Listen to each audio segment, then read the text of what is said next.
Hi, I'm Satine Phoenix, and welcome to Celebrity RPG Wasteland 3 Edition. I'm your host and game master for today's session, which is sponsored by Xbox Game Pass for PC. Xbox Game Pass is on PC. You get access to brand new PC games, including upcoming new releases like Wasteland 3, Crusader Kings 3, and a library of over 100 great PC games to play on day one. Wasteland 3 is the next installment in the critically acclaimed Wasteland franchise, a party-based role-playing game where you play as a desert ranger, fighting for the fate of Colorado and Arizona. It's got strategic combat gameplay, a thrilling post-apocalyptic setting, and way too many weapons. Check it out on the link below.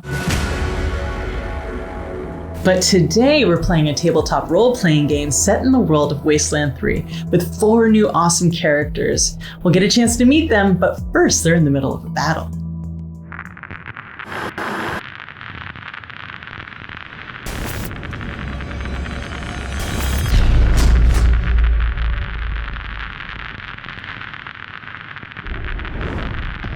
Vulcan. Your eye jolts open with adrenaline as Mickey kneels over you, having just pulled 2 empty hypo-shot needles from your chest.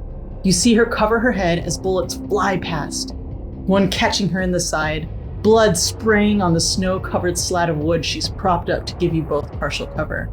Mickey, please tell us what Vulcan sees as he looks at you. So he sees this 14-year-old girl.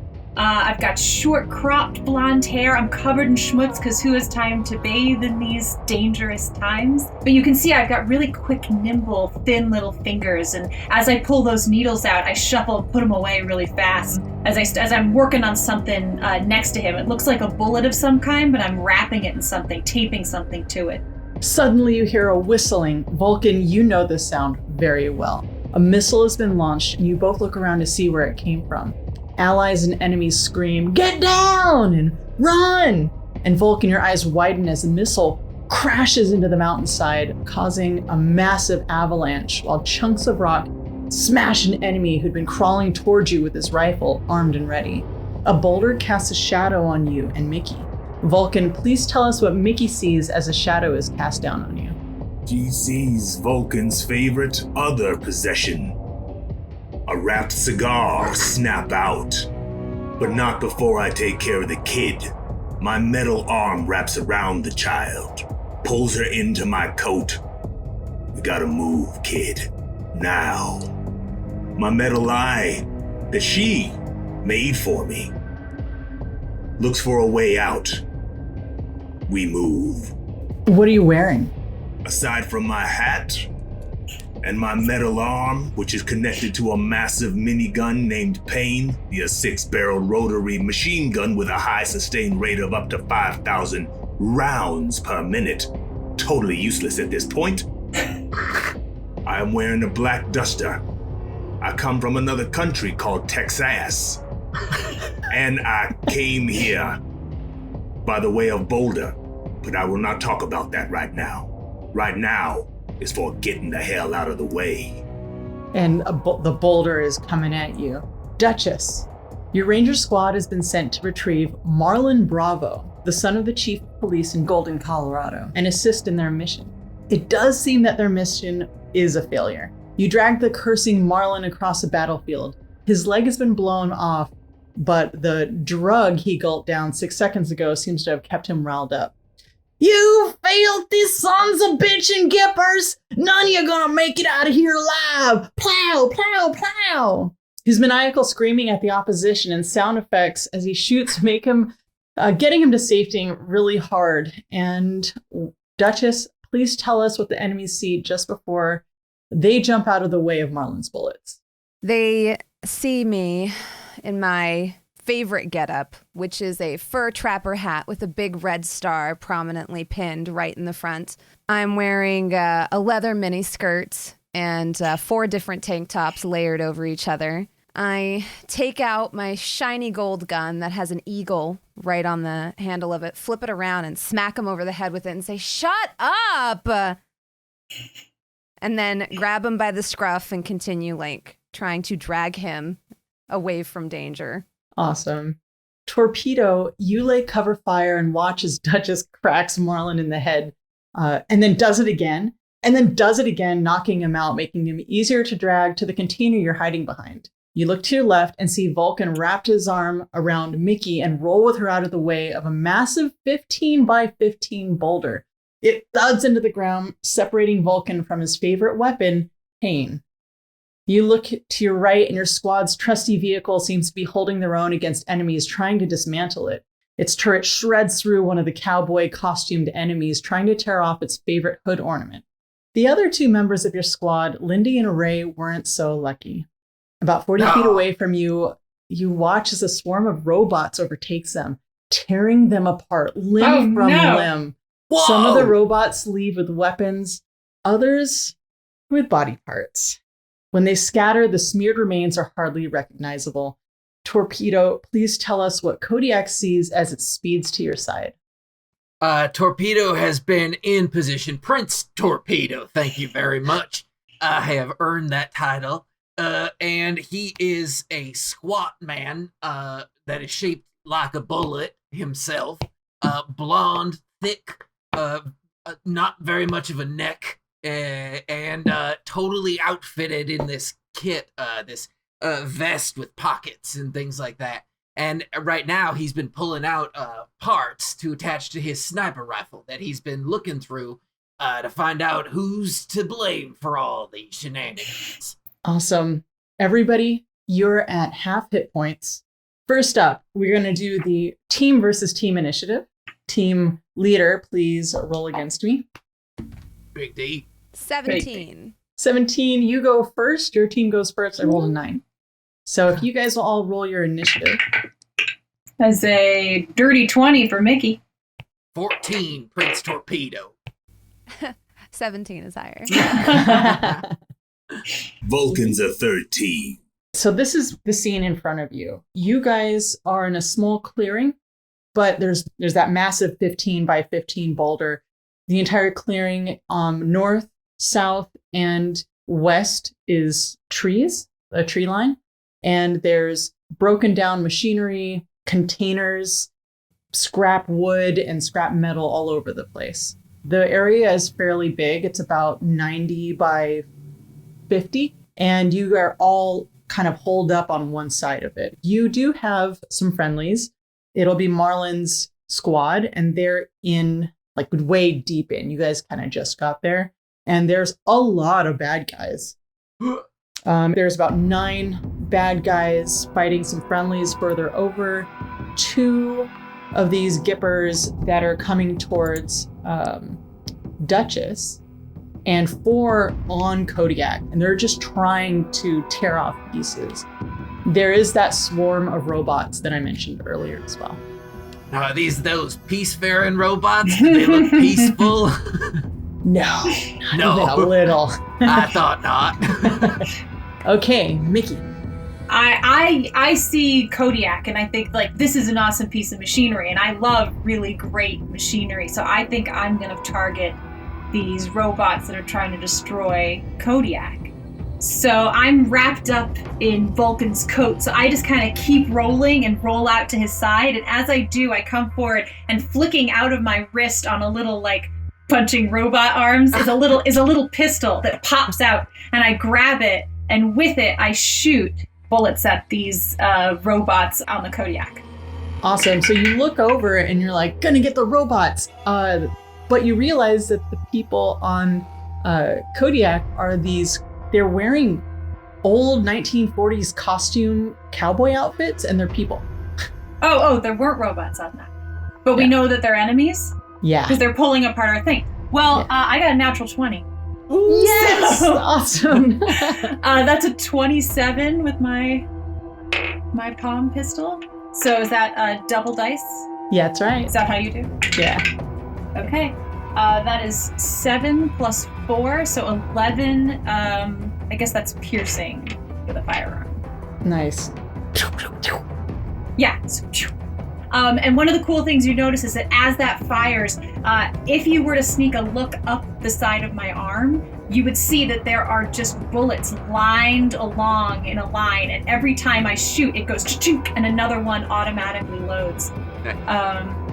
So At the same time, however, my other hand is still wrapping tape around this bullet and has an eye on Vulcan. Awesome.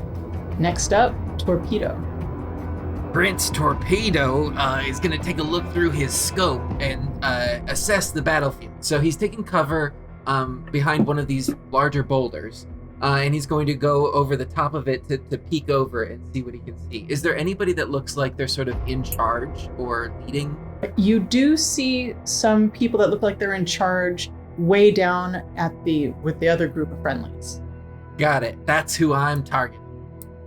So anyone that looks sort of like they're giving commands, or the people are sort of coming to them for He's got advice. the biggest hat of them all. The biggest. Yeah, that big old hat. Yeah, the big old hat is very middle-aged, got that barreled chest. All right, so I aim with my sniper rifle.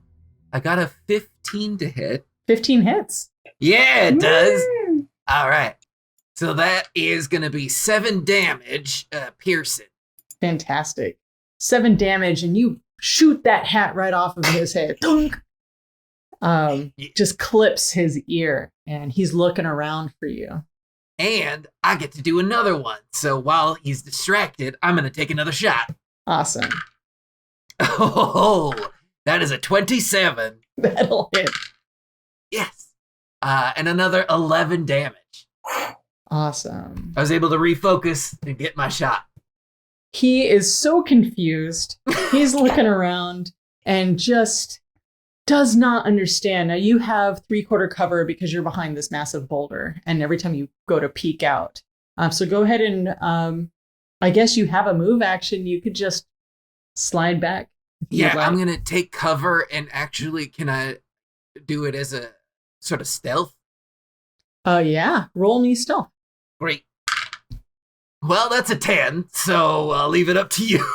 You really think that you're hiding. At least you know you're hiding from those guys over there. All right, Big D. What is closer? Is Kodiak closer, or is this boulder closer? Because I feel like I need cover. Funny enough, you are behind a container, but at the current moment, you look down and you notice your eyes are watering, and there's this black fluid coming out, like leaking out of it, and it's very fumey. And you're kind of stepped into it, and you've been dragging this guy into it. Just saying, you do have partial cover. You have half cover right now, but it's about equal. Kodiak to boulder. Okay, so I'm going to continue dragging this mamma jamma out of this steaming liquid. And when I think I'm far away enough, I'm going to load a very special bullet into the chamber and just fire it off and see if it explodes. All right. Just in the general direction? No, towards the black liquid. Oh. To see if I can catch the 2 mamma jammers that were following me. Gotcha. Okay, so you're going to aim it and hold the action till they get in that area? Mm-hmm. So basically setting a trap for them. Yes. Cool. I got it. That's a great idea. Okay, so you drag them along. Roll me a perception check, please. 15. 15, you drag them, and you notice that you've been dragging this liquid with you. Just saying. I'm sure he can take it. It'll be fine. A little fire never hurt anybody. Right? Okay. Is that the end of your action? Yes. Okay. Next up, Vulcan. Pain is on the other side of the boulder. It's about 50 feet away from you. I'm going to need to rectify that situation. Where is Mickey? Where's the kid? The kid is just a little bit further away from you, probably about 10 feet away. Is she safe? Yeah, I mean, I rolled away far enough to get a good eye line on the gangsters on Kodiak. I have a natural sitting area for her on my back. She made it herself. Mm-hmm. While she's doing what she's doing, I will grab her and put her on my back so she can maintain eye contact with her target while I march towards my pain. Yeah, I grab his arm. He whirls me around backwards, and you see he's got like almost like stirrups that go around his back that my feet perfectly fit into, so that we're back to back as he runs. I can sit there and still do stuff off his back. And while this is happening, an odd side effect happens. Everything goes slow motion. Oh yeah. And you're running. And we smirk. And you're running and you realize it's just out of your reach, but you can dash essentially to get to that area to grab it on your next turn. And that is what I do. Fantastic. You see that the friendlies way far off are fighting with the enemies, and let's see how they're doing. Mm-hmm. Oh, that was a natural one. Oh no! Oh, they're doing so bad over there. Yeah, it's real bad. However, those two bad guys that were running towards Big D, they're getting closer, and you go ahead and shoot your gun. So why don't you roll to attack? Okay. You're basically just trying to hit a DC of 10. 23. Okay. They don't see this coming at all. And so essentially this explosion happens. Vulcan and Mickey are running in slow motion, and then an explosion happens behind them. And the fire kind of continues and is now burning Marlon's other leg. That's Oh, just happened. right. Unfortunately, he's knocked Smells good out, in so he here. doesn't notice. It's fine. It smells delicious. It's like barbecue. Bacon. Yeah. Bacon. Pulled pork. Now Kodiak has some on their back, and one of them takes a big chunk out of him. It just grabs the hood and is starting to like pull back. And you see that the hood ornament is a little shiny disco ball, and it's reflecting the explosion onto it. But right now it looks reared up a bit. Maybe on the next round, it'll be torn off completely. So the two with Big D that were exploded, they are not dead, but they are burning. They are currently on fire. The robots have noticed Vulcan and Mickey. Top of the round, Mickey. Okay, so I notice that those other robots are coming towards me and Vulcan. So this special bullet that I've been taping, I take that and I push the auto-loaded bullet and I put that in my palm pistol instead. And I turn to get a good shot on one of the two that are approaching us. Ooh, that's a 10. That is not going to hit. You see it like basically this big round thing with a big eye in the middle, and it's got these like sharp things that kind of walk towards you. Cool. I'm lucky. Aha.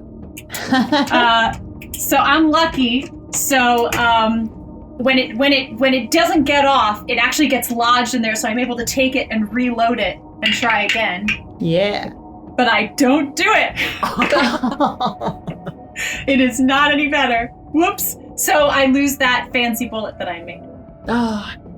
It's the jostling and the running. He's usually walking. He's not usually running. Yeah, he's bouncing all over the place, and I can't quite get a beat on it. So this bullet goes far, to the side, and just like disappears. And at the time, you see me go, "Oh, nuts!" All right, next up, Prince. So that explosion sort of rocked him from his focus when he was sharpshooting. So he's gonna look over to Kodak, and you said the robots are still attacking, or they're like people in costume. They're still attacking Kodak. Yeah. He's going to aim at one of them instead with his sniper rifle. Have any of them taken damage from Kodak? One of them's taken damage from Mickey.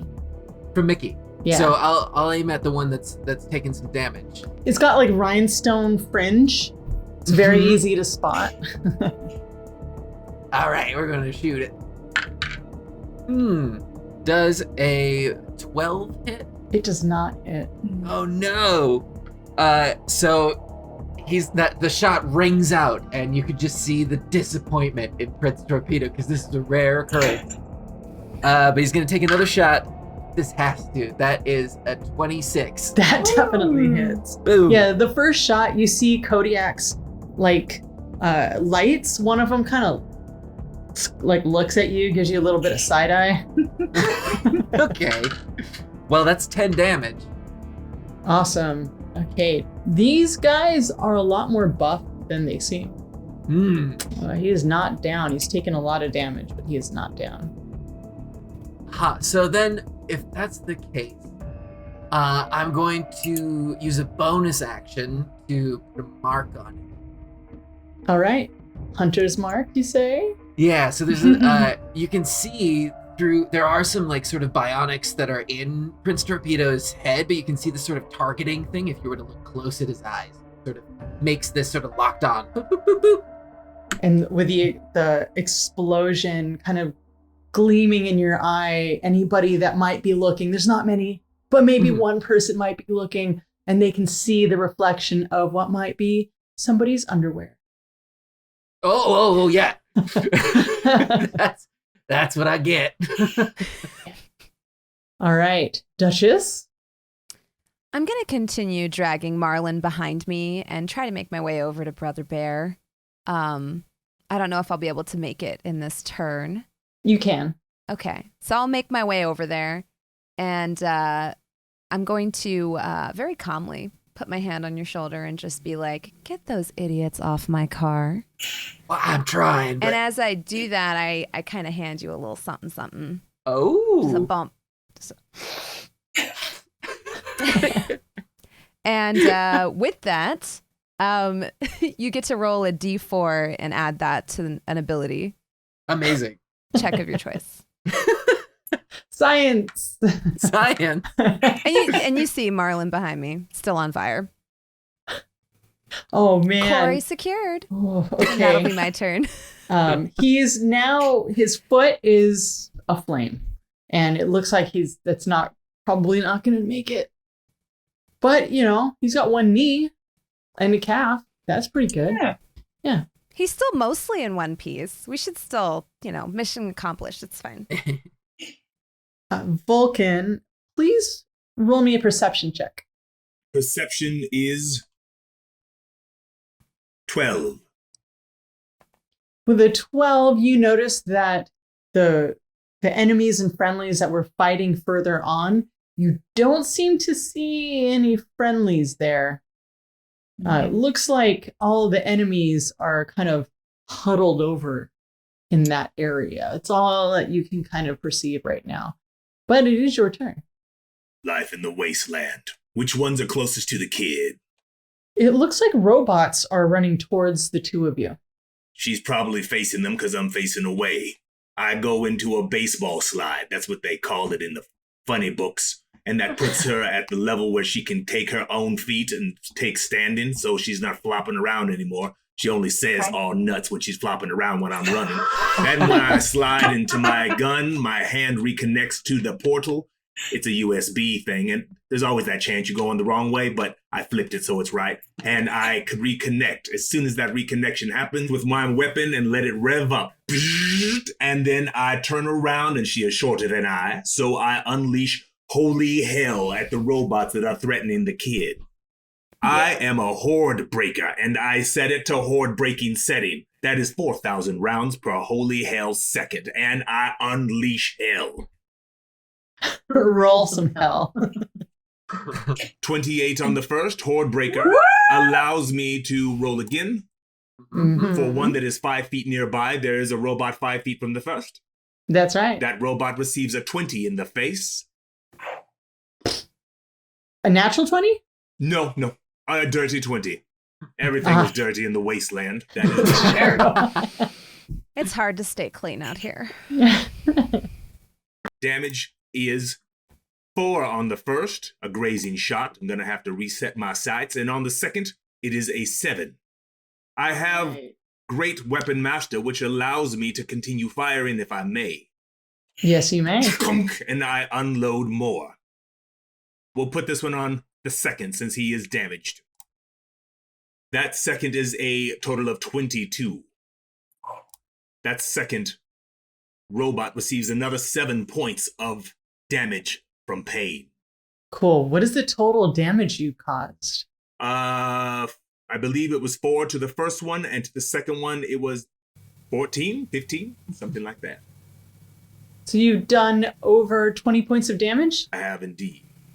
Nice. Suddenly, your weapon, and you have an ultimate to spend that you can spend right now. So it's another attack, and you get an extra dice for your damage. As I am firing, Mickey, did you make an upgrade to my weapon again when I was asleep? Mickey's like, she's seeing all this damage going on. She's sort of dancing underneath the bullets that are flying, and she's like, "You know it! Go for it!" It is at this point that I throw my duster back and return to slow motion. Ultimates up.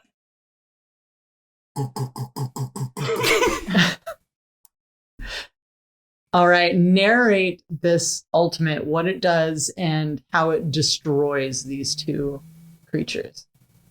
The thing has reached level 19. That is 6,000 rounds per minute of holy hell. Blessed by Saint Mickey herself. The kid keeps messing with my stuff. And now it is in overdrive. It is an overclocked piece of Hellion. And these robots know the blessing of Saint Mickey. I just let the rain of pain come and shatter their bodies. Because I would like to look at their eye sockets after this. Maybe there's something good there that we can salvage after. Oh, yeah. Yuki does the high five, and he, I will high five after I'm done holding this weapon. It requires both hands. Your hat is like raising off your head just a little. Awesome. I would like Duchess and Prince to make me dex saves, please, as he's just shattering these creatures and shrapnel is flying everywhere. Dirty 20. So 25 day. altogether. We're a good Fantastic. team. That's right. All right. So that Had a little happens. something. Your gun whirs down. And suddenly a little more quiet settles in the area around you. You guys see that the enemies from further down had been looting the corpses of the friendlies and are now running towards you with weapons. And everyone roll me perception check, please. I got a 23. Natural 20. dirty 20. 13. Almost everybody notices a bunch of children actually at the tree line to the north. They're waving you over to safety. And you do see that other enemies that were running towards you are now getting rocks and other things thrown at them from the southern tree line. And they're starting to look at you, but then they're looking over there, and then this explosion goes off and they go running towards the explosion. What would you guys like to do? I think we should get out of here. Is You wanna Kodiak leave your- safe? Yeah, you want to leave your car? Well, I mean, we can bring Kodiak. Kodiak looks at you and is like, Kodiak has "Woo!" wheels, right? Oh my gosh. And We're he's gonna kind of have to coming do towards some- you. We're gonna have to do some work on you. They really dinged you up. I'm So- cool to run to the forest line. Yeah. I will say, since Prince Torpedo hasn't noticed the things that are happening, he's still looking down his scope, and now he's got this mark on a target. He's hitting the ultimate threshold as well. So I would say that his sniper rifle starts to go into overdrive and starts our auto targeting feature that happens, and he's just sort of like kapow, kapow, kapow, hitting these shots.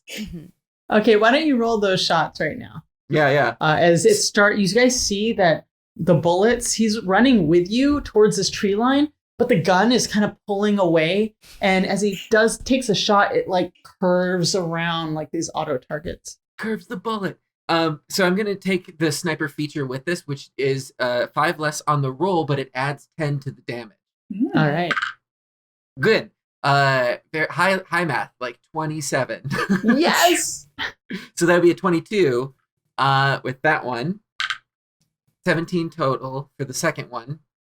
And then a third shot. Yeah, man. Just go for it. 16 minus 5 would be 11. I don't think that one. That one does not work.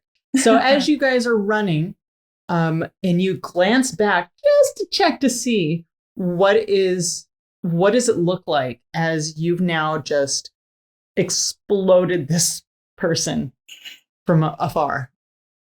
Yeah, as we're running, Prince Torpedo has actually sort of taken to the air and does a sort of leaping, like, no scope, just kapow, kapow, kapow, because he's looking at the horrible carnage that remains of Ray and Lindy. And he's just like, he was my ex, but this is for Ray. And yeah, let's loose. And you guys see, just, if anybody looks behind you, see this person just explode all over all of the other guys, but they kind of don't realize what's happening as that person was standing to the back and is now no more.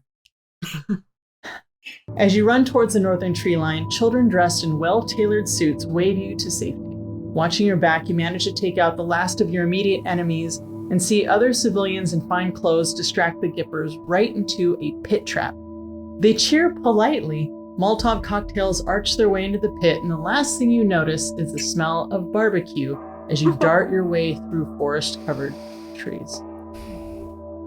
As you run towards the northern tree line, children dressed in well-tailored suits wave you to safety. Watching your back, you manage to take out the last of your immediate enemies on Kodiak. And then you see other civilians in fine clothes distract the Gippers right into a pit trap. They cheer politely. Molotov cocktails arch their way into the pit, and the last thing you notice is the smell of barbecue as you dart your way through frost-covered trees. Kodiak is with you. You guys are moving pretty fast. The memory of your deceased ranger mates fills your mind. Vulcan, you've managed to almost pierce the plastic around your cigar. You've been like clenching it with your teeth as you were separated for so long from your dear, dear love, Pain. The children finally slow down. They start to prim and preen each other, making sure each other's clothes and hair are presentable. They shake hands and turn back into the direction you were headed and guide you like little ladies and gentlemen through a camouflaged veil into a hidden oasis of a village. Before you is a fully functional community with beautifully refurbished buildings. Rows of modest homes line a street to the center of town. A large statue of a very dapper man with a twirled mustache and arms open wide greet you, along with an actual man who seems to have tried to match the statue, but not actually the same man. They both wear a badge on their lapel that says, "Hello, my name is Mr. Manners." Ha ha ha! Why, hello there! Welcome to our humble little community. Y'all look a little worse for wear. Let's get you fixed up, shall we?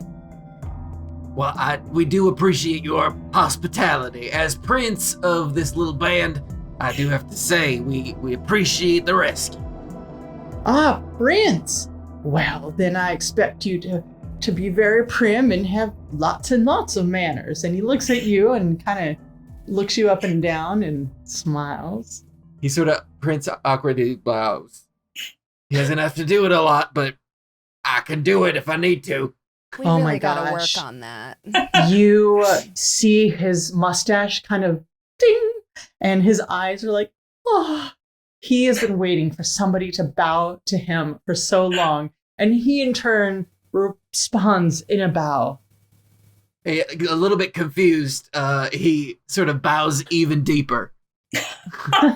You hear ksh, ksh, ksh, and you look back, and Kodiak is also trying to bow. Kodiak, we don't even know who this guy is. You don't need to bow. Come on. Brother, what are you doing? I am attending to my princely duties. Well, princes don't bow. Oh, yeah. Right? People bow to you. That's right, yeah. We'll Yeah, work sort on of it. It's shamefully- fine. Yeah, steps back. Meanwhile, I want to walk up to one of the kids, the smart-looking kids, and I'm covered in like grease and dirt. My hands probably haven't been washed in decades. My knees are all like scraped up in the holes and rips in my pants. I walk up and I go, "Hey, nice to meet you." I spit in my hand and reach out and I go, "What is this place? You guys are living pretty rich here. I'm Mickey. The collective you got any cool stuff?" Oh man, they don't even know what to do with you. You hear them all go, "Oh," as you spit in your hand, and they're like, and they back up very slowly, and they all look over at Mr. Manners, and Mr. Manners glance over at them and kind of looks back, and the kids all, "It is very nice to meet you." And then they run. Oh, well, there's no need to be It's okay, Mickey. We'll find you better friends. I wipe the spit off on my shirt. Suddenly a little self-conscious, like I didn't realize the world was looking at me until this moment. Whoa. I was just living an innocent young life, and now I'm like, oh no, people judge you for stuff? Uh-oh. This is like the saddest thing I've ever seen. A little bit of her innocence dies. Oh. Hey, screw those kids. You're like twice the kid any of them are.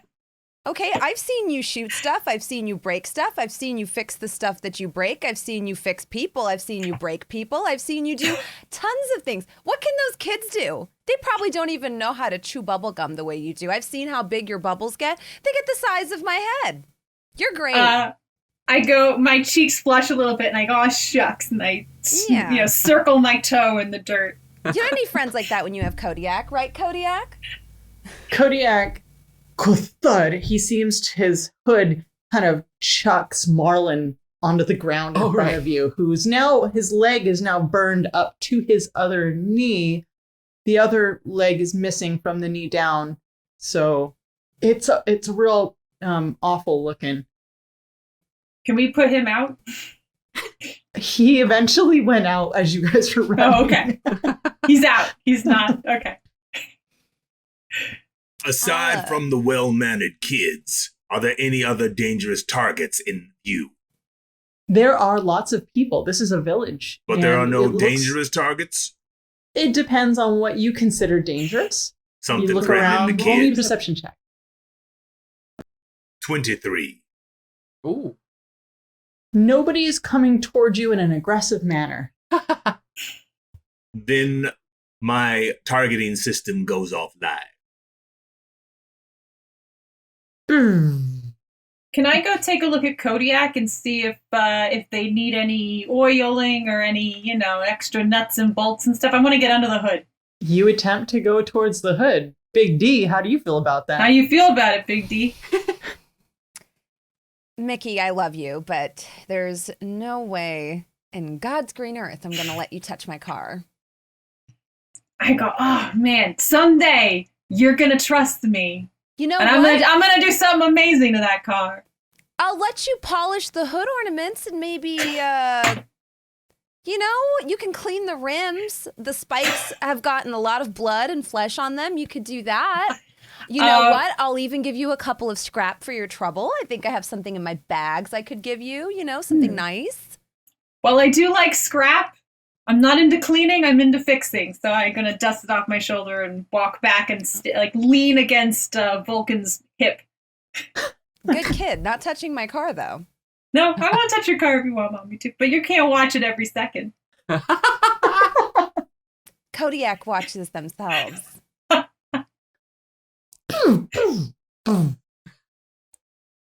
It's okay.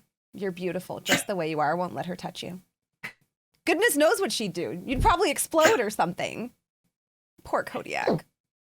How's Cub doing? And as I say this, a little drone flies off of Kodiak's back, and it's smaller and has a bear painted on the front of it and two ear-like protrusions. I'm like, okay, Cub survived too. All my stuff is in good order. Should we turn in this half-burned idiot and call it a mission successful, and I start to pull out like a military jacket out of my bag and put it over my dirty tank top so I look more proper. So the mission is to bring Marlon back to Denver. Unfortunately, it looks like he's bleeding out and things are real bad. The Mr. Manners has offered to help fix you guys up. Mr. Manners, I do not mean to impose, but would it be too much trouble if you could take a look at our friend here and sort of, you don't have to fix him up too much, just enough. He kind of looks past you and goes, "Oh dear, I don't know if he's gonna make it." I can't whistle, sorry. He whistles. Yeah. And two assistants come out and they're like, "Oh my goodness." And they run off, bring a gurney and pick him up. And they run off to a building that has a red plus symbol on the front and ask you all to come in. And you all are also super damaged. Mm-hmm. Rulesy question. If in terms of resting and hit dice and stuff, is that like just putting band-aids on ourselves? Like, could we do something along those lines? Well, you won't need to in a moment. Kits? Oh, okay, great. Yeah. You're brought into this building and you notice that the walls are lined in hypo shots. Lots and lots of healing and medical equipment. And they bring the gurney over to this area and you see the person swarmed with nurses. And you hear beep, beep, and all these other things as they're trying to like save his life. As you barely brought him back. He was like this close to death. And they offer you a platter. And on this platter are hypo shots. Yay. Don't mind if I do. And on top of that, the needles are clean. This is a little too good to be true. I know. I crack mine open and pour it into a martini glass. Well, Vulcan, you have that kind of trick you do with a hypo pack, right? You can make it more powerful, I think. I can, and I will take that knowledge to have a look at this concoction Yeah. to make sure that it is a proper and safe liquid to interject into our system before anyone drinks that martini. And I put my hand on top of her martini glass. Unfortunately, it's a little too late. Just a little. My bad. I take a closer look at this stuff. Is it pure and clean? Roll investigation, please. Uh-oh. May I use my medicine instead? Yes. 17. Cool. Pretty cool. It is very clean. It hasn't been cut with anything. And Duchess notices this. This is like the cleanest concoction you like ever had. As if maybe it was even made here. They can make their own medicine? They're not scavenging? Who has Why- access to that kind of... Why would we ever leave? Let's just live here. You like The these mannered possibilities children? here are endless. Can you imagine? Okay, listen to me here, Brother Bear. What if we took this, dried it, cut it with some like battery acid and a little bit of fuel? Well, I don't know much about chemistry, but it sounds like a good time. Powder it, sell it. We could even, we could put them as little tabs. You could put it like a sticker on your tongue. Oh my God. Mr. Manners, could we have some of your supply here? Actually, we are in need of a service. So perhaps as payment for taking care of Marlon and your favor, maybe we could throw in a container of some of our medicines. We've got hypo needles, med packs, suture kits. Well, now I said that does sound like a good deal. And he'll come over to Big D and be like, but now, and then we'll come back and take the rest later. So, shall we heal ourselves up? Should maybe the med packs even more than the hypos? I don't know. Me first, and then if there are no ill side effects, Yeah. then you. And I All take right. one and I try it out. And it's clean. It feels so good. It actually works even faster. And you guys all load up and you heal yourselves to full hit points. Sweet. Mickey, please roll me a perception check. As you notice, there's a lot of medical equipment around. Gotcha. It's not good. It's a 5. Yeah. You know, maybe it's a little too pure for you and you're super young, so it's kind of like a little overwhelming. I have a tiny body even for a 14-year-old. I'm super like rail thin. And it's just like, like 6 8-hour energies. Can't handle it. Where are you getting 8-hour energy? Prince, Mr. Manners takes you aside and says, look, there are these thugs that have been hanging around a nearby factory, and we think that they have our friend Simon, who's very important to us. Simon often heads out that way to find things for us to refurbish, and he hasn't come back in a couple days. We are very worried. You know, he is our citizen of the month, actually. Oh. Yeah, we have a big ceremony for him tomorrow morning, and so we kind of need him back. We would be very grateful if you would go get him. And in turn, we'll save this fine young gentleman you brought to us. Well, I tell you what, Mr. Manners, you try your best with that Marlin over there, because we're just turning him in for a bounty. So we'll just need him eventually, and who knows in what condition. But consider this service done. Oh. It sounds easy enough. Fantastic. And also, we've got a dinner feast that you guys can join us in tonight. Well, now you're speaking my language, and they're starting to drool. Yes, it's the last of our meat, and we have these big dinners. So, you know, it'd be really great if you would share in this with us. Far be it for us to stand against your ceremony. We shall partake and be grateful. And people come out from like nowhere, and they start to attempt to clean you. And people are starting to measure you, and you see some tailors come out with jackets. I like stretch out, and I'm like, yes, I've lost my personal stylist relatively recently. Poor Lindy. Rest her soul. Who will fix my hair and do my makeup? Yes, hurry. I like a tighter fit in the crotch to really accentuate the buttocks. If you could just do that. Thank you. And they are listening to everything you're saying. Yes, ma'am. Yes, ma'am. Mm-hmm. And I also just periodically slap them, like slap their hands, like, that hurt. Stop pinching. So sorry. Yes, a safari-style pantaloon would be very nice. A little bit, yeah. Mm-hmm. What are you doing? You wield that tape measurer like you have 2 broken hands. You hear all the nurses look over and go, shh. Don't shush me. Yeah, you don't want to. Mickey does not let this happen. So I have so many pockets full of things and stuff. Like, no way am I changing my clothes. This is like outfitted for me. So I clamp up real tight. And every time they try to like get in there, you know, you'll see actually I have a blade on my arm. And as they come close, it kind of shoots out. And I just kind of try to stay. Don't attack, but I'm just very much like hard to touch. And even then, like I might, or you know, try to keep them away out of my spit radius. Every time you do that, like 3 women kind of come up to you very slowly. Little lady, we can put it on your clothes. It's a jacket that goes on top of your clothes. I reach a hand out, like I don't want them to actually do it, but I'll take it and put it over me.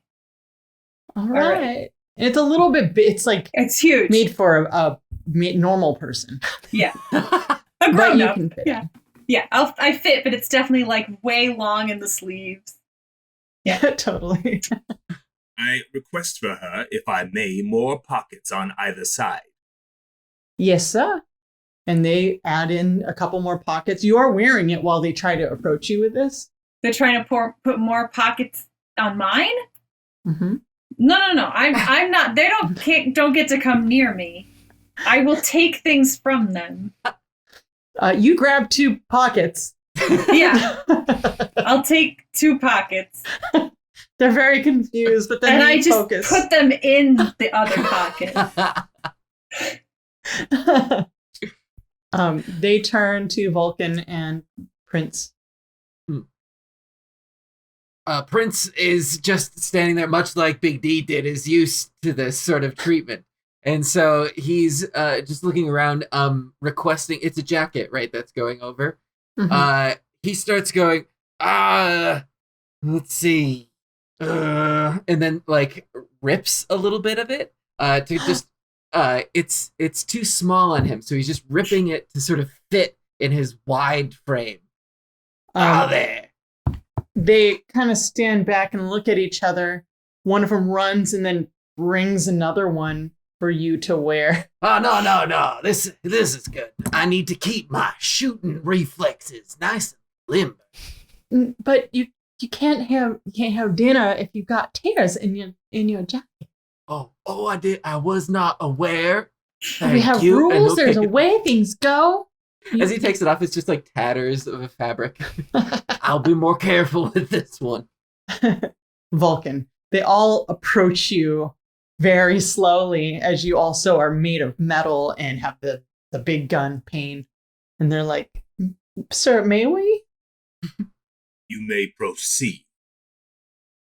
And they very slowly, and it takes them a little bit longer, but they kind of mimic the duster that you have, but it looks like a suit, like a dinner jacket with tails.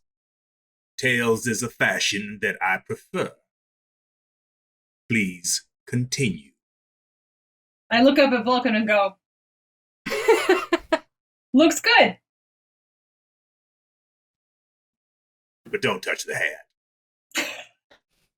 You all look absolutely fabulous.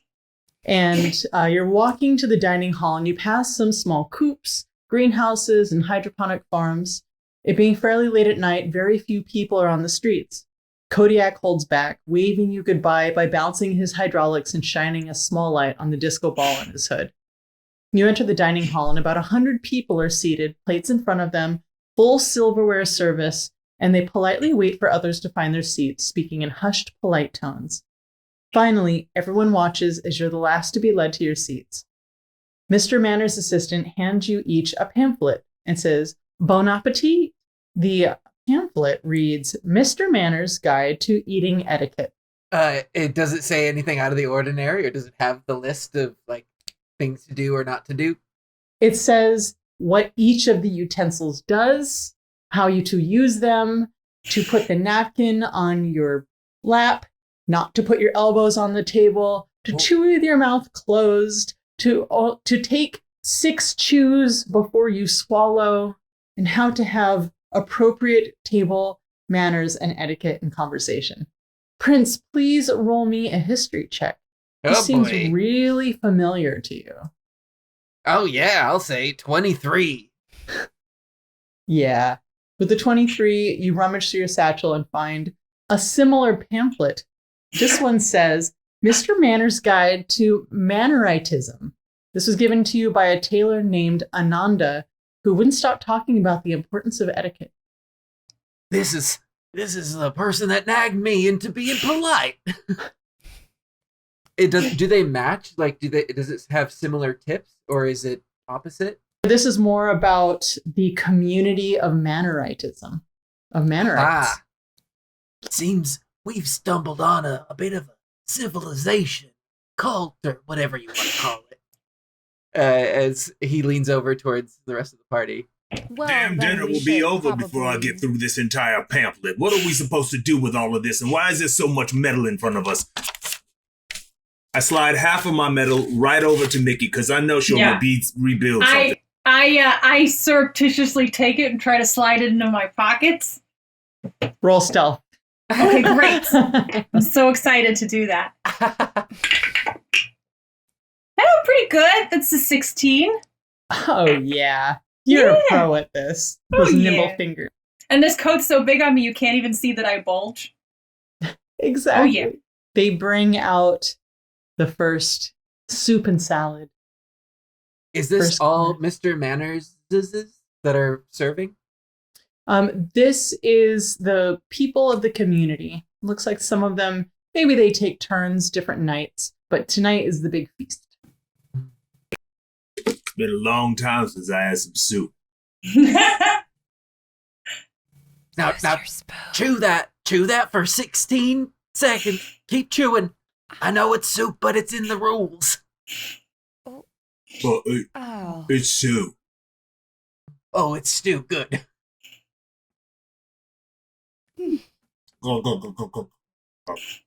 When you start gurgling, everyone at the table, it's like one of those long, it's like rows and rows of long tables, and eyes just look at you. Oh. It's to cool the stew. It's a new manner that we're all doing down south. Everybody, do the stew gurgle. Roll persuasion. Oh no. Let's see. Persuasion. Okay. Can I help him by demonstrating really politely while he does it?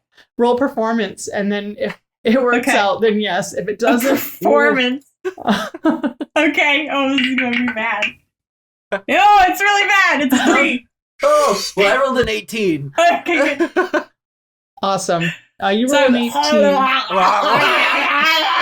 Spilling down my cheeks onto my chest. It's so bad. But I'm really trying. I'm like, yeah. But I have this weird thing, so it just dribbles out the side.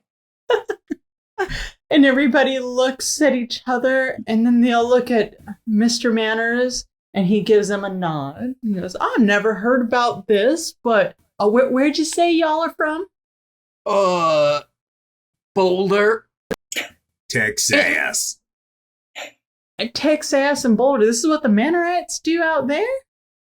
Oh. Well, yes, of course. Have you ever gone wine tasting? It's actually pretty similar to that. What you want to do is you really want to swish it around and get the mouth feel, as well as to really, truly sort of experience the thickness of the stew and make sure that it is made to proper specifications.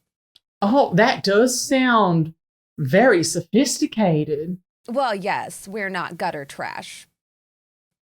Roll that Only persuasion. Gutter trash would... Or deception. Let's see. 19. Oh, yeah. Everybody around you's like, obviously. And they all kind of... And now there's a cacophony of around you. Meanwhile, Mickey literally takes a piece of trash she found in the gutter out of her pocket and starts to make something with it, with the pocket pieces. Roll sleight of hand. That I'm really good at that. Hold on, here we go. Oh, I'm rolling so bad, you guys. That's a 13. You're rolling for story. That's I'm what's rolling happening. for story. Yeah, you're a hot mess over there, 13-year-old kid. You It's don't so belong bad. at the grown-ups table. You look over, but the Comes kids up to table, about here on me. the kids table. Every time you look over at them, they avert their eyes. Oh. I'm from back east. I traveled a long way to get out here to the west, and this is not how we do things back home. Nope. This ain't how they do things I anywhere. feel This is just weird. Can I take my napkin and fold it into a duck the way I've seen them do, like in old-timey books, and just kind of like bark, bark, give it to her? Roll sleight of hand as you try to hold it like an Ooh, I have a origami duck. +7. I got a nat 20! So 27 It quacks. altogether. Because you're a mechanic, you actually make it you add a little something extra and then wind it up, and it just walks on its own over to Mickey and goes, eh. Meh. I totally light up, and I reach into a pocket. I have a bunch of little tinkerer's tools, and I'm like, can I? It's yours. Cool. So I start to sort of pick it apart and see how it works, and then put it back together. And it's it's the most fun you've seen me have yet. She needed a friend for the kids' table. There's no coloring placemats. So.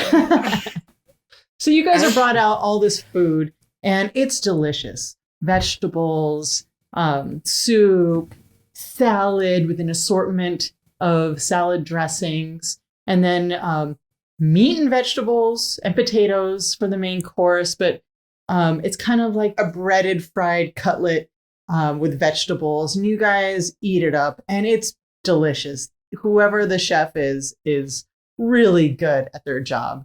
And you guys eat it up, and you have a delicious meal. Probably the best meal you've had in a really, really long time.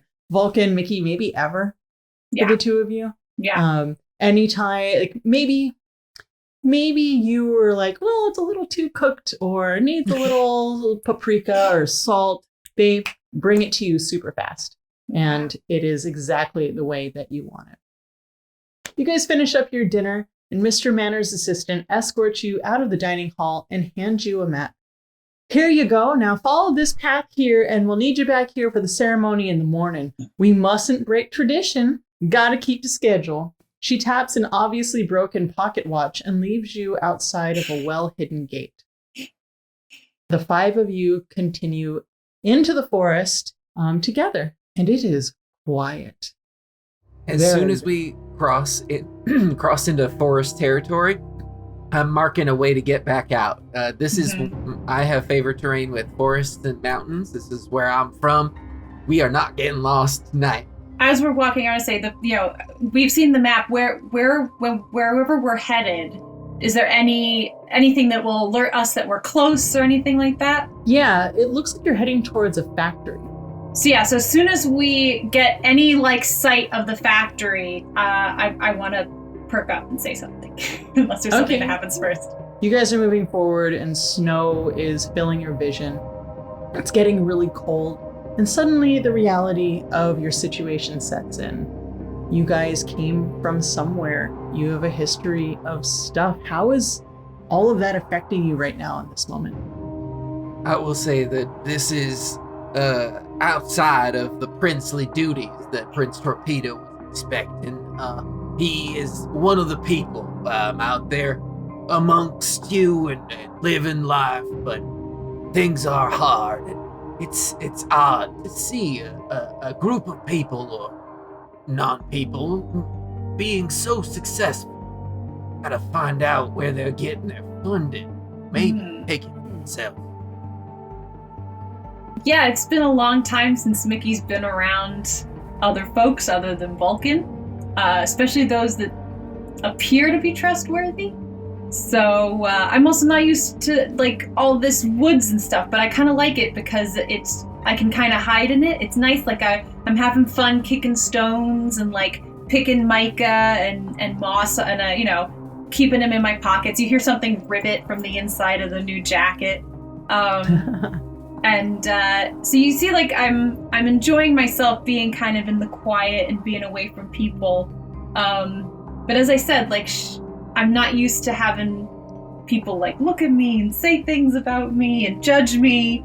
I'm used to being pretty free, and so this is, I feel like she's having a little internal existential crisis.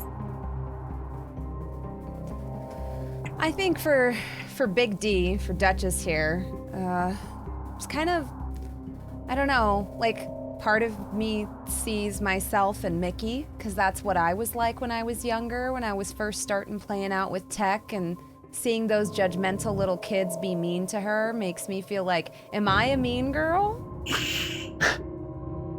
Because I always saw myself as one of the proletariat, but then seeing how they treat her, and I'm like, I sometimes treat adults that way.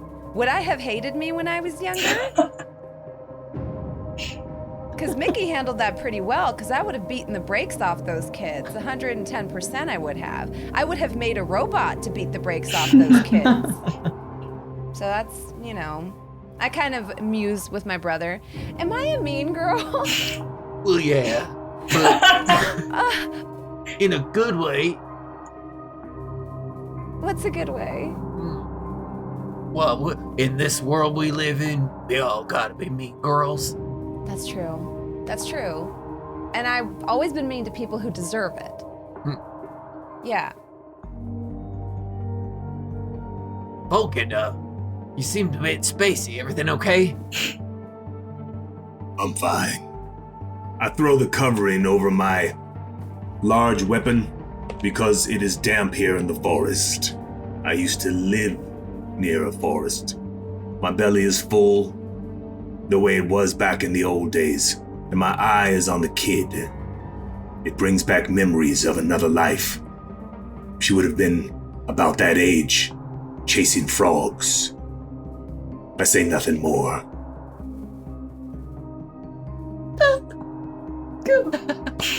Everyone roll me perception. You've been walking for about a half hour and reflecting on everything.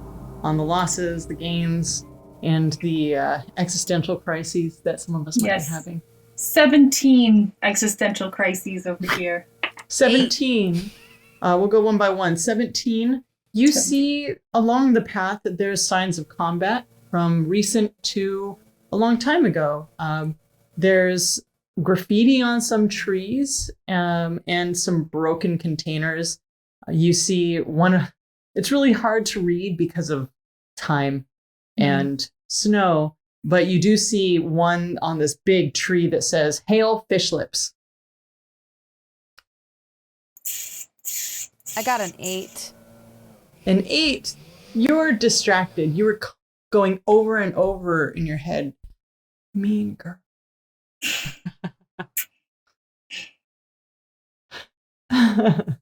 Vulcan.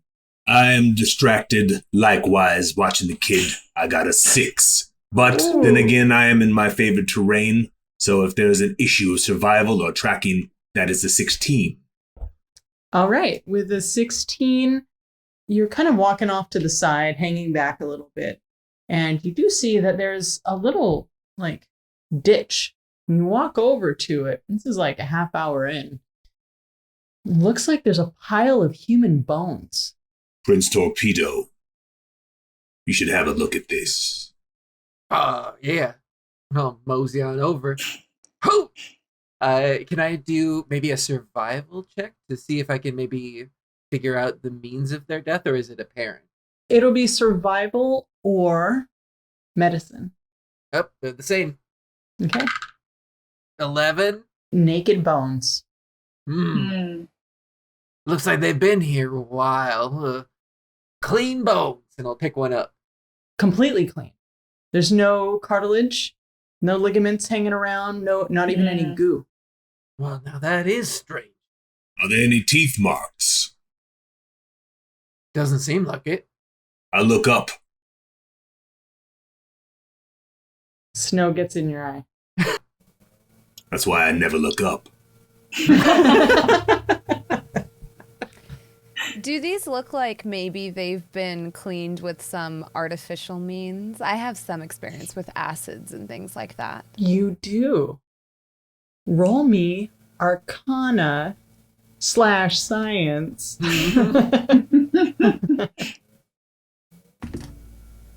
I got a 21. Oh! They have been boiled. Well, Brother Bear, that's because those bones have been boiled. See? Notice the bleaching along the marrow?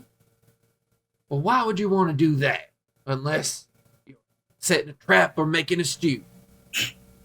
Dude, we just ate some stew, didn't we? Uh-oh. Uh-oh. Were we gargling people? I thought that was a spatchcocked chicken. Not a spatchcocked person. Can I look? This is in a ditch, right? Yeah. Where the snow is falling, but are there any sort of tracks leading in any direction that I could maybe ascertain? Not from here. However, please make me a perception check. Okay. That is a 23. Hot damn. Ranger. These have been here for a while. You don't see any tracks. However, you see this contraption, and in your head, you're like, toaster repair. And you go over to it, and you start fiddling with it, and it opens up. You find 2 hypo shots. Oh! And man, this thing must be bigger on the inside because you pull out this rocket launcher And everybody can see on the side, it says Frozen Ferret Launcher. And it looks like there's one shot. One, because there's one frozen ferret. I'll hold it up and be like, Big D, take a look at this. Big D loves big guns. Take it. How do I look? Position it over like my military jacket with my fur trapper hat. I'll take a picture with my eye. Mm-hmm. You have acquired Frozen Ferret Launcher. Congratulations. Awesome. You know exactly how to use it. So you guys are moving forward, and Kodiak is kind of following along behind you. Suddenly, everybody roll me dex saves, please. Vulcan got a 10. Uh-huh. I got Mickey? 15. Rolled a natural 1. Oh, and the opposite, Prince Torpedo got a natural 20. Oh.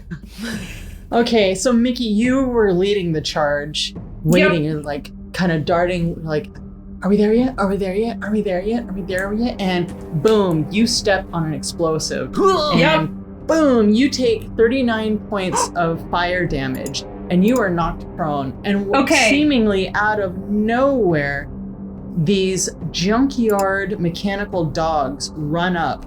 One grabs your pack and runs off with it. It takes it off of me? No. Your pack is gone. First of all, as a reaction to that explosion, as I feel myself get put, I scoop something out of my pocket and slap it on my armor, which kind of sets off this like fire extinguisher pellet that I had. So I gain resistance to that. So that's only 20 points of damage. That's right. Yeesh. Okay. And then as that happens, you see that some of that cold extinguisher slides down onto my bullets and onto my blade. So I have some of that same cold damage saved up. But man, I want that bag back. Yeah, you guys all see, and actually Kodiak is like, huh, but you guys are kind of in the way of Kodiak to rush forward, and he's trying to like get by you, and he's really frustrated because you guys are kind of clumped. But the dogs seem to be running towards the direction that you were headed in. You now have only what was in your pockets. All the stuff you had in your bag is gone that way. How far away are they? Oh, they're gone that Yeah. fast? Okay. All right. I was dealing with my wounds. All right. All you had were other pockets in your pocket. Well, I had a backpack. Right. So I know what's in the backpack and what's in the pockets. I your lost fine some tools. cool stuff. Some pretty good stuff. As a cool matter of stuff. fact, please explain Yes. what 3 items were most important to you in that bag. Okay. So we're gonna start with the living thing, which is a tiny pet mouse that I have had for like 2 months. It's my only friend. It lives in my backpack and now it's gone, and a dog has it, and it's terrible. The other thing I had in there was a little memento. It was a little heart-shaped locket that had, like the jagged edges, and me and my best friend growing up had it. We had, my mouse is my current best friend. This was my old best friend. We each had a separate piece, but I haven't seen her in years. I'm sure she's dead, but I always kept it on me in my backpack. And then the third most important thing I had was Hooter. So, oh no! Hooter is this mechanical bat that I made. I have a battery pack in my backpack, and I can control Hooter with a game console. But Hooter lives in my backpack. Roll me a history check. Okay. I'm so upset about Hooter.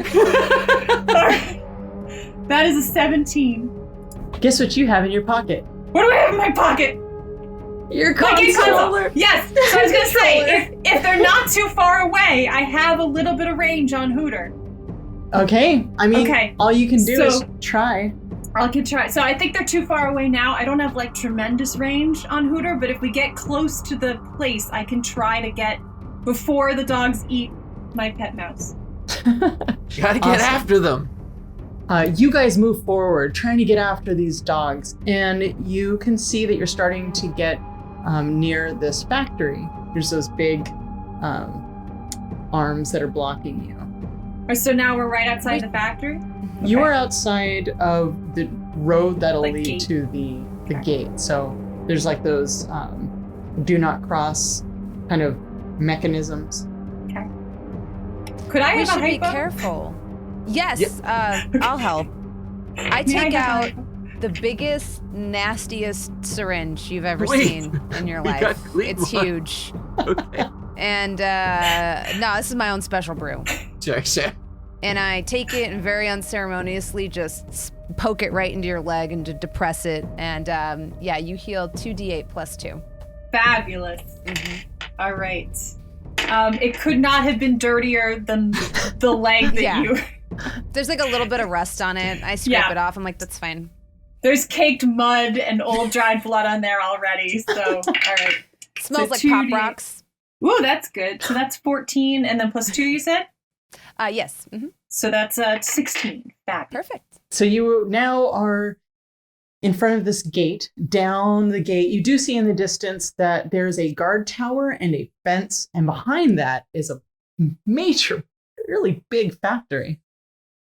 Okay, so as we come up, Prince is gonna put up his arm as if they're SWAT members or something that knows what this means. But hopefully everybody will halt, and he's gonna drop down to a knee and do something that, you know, we've seen this happen before. He's gonna fix the scope on the end of his sniper rifle. If anyone were looking, they would see that there's actually an eyeball on the end of the scope.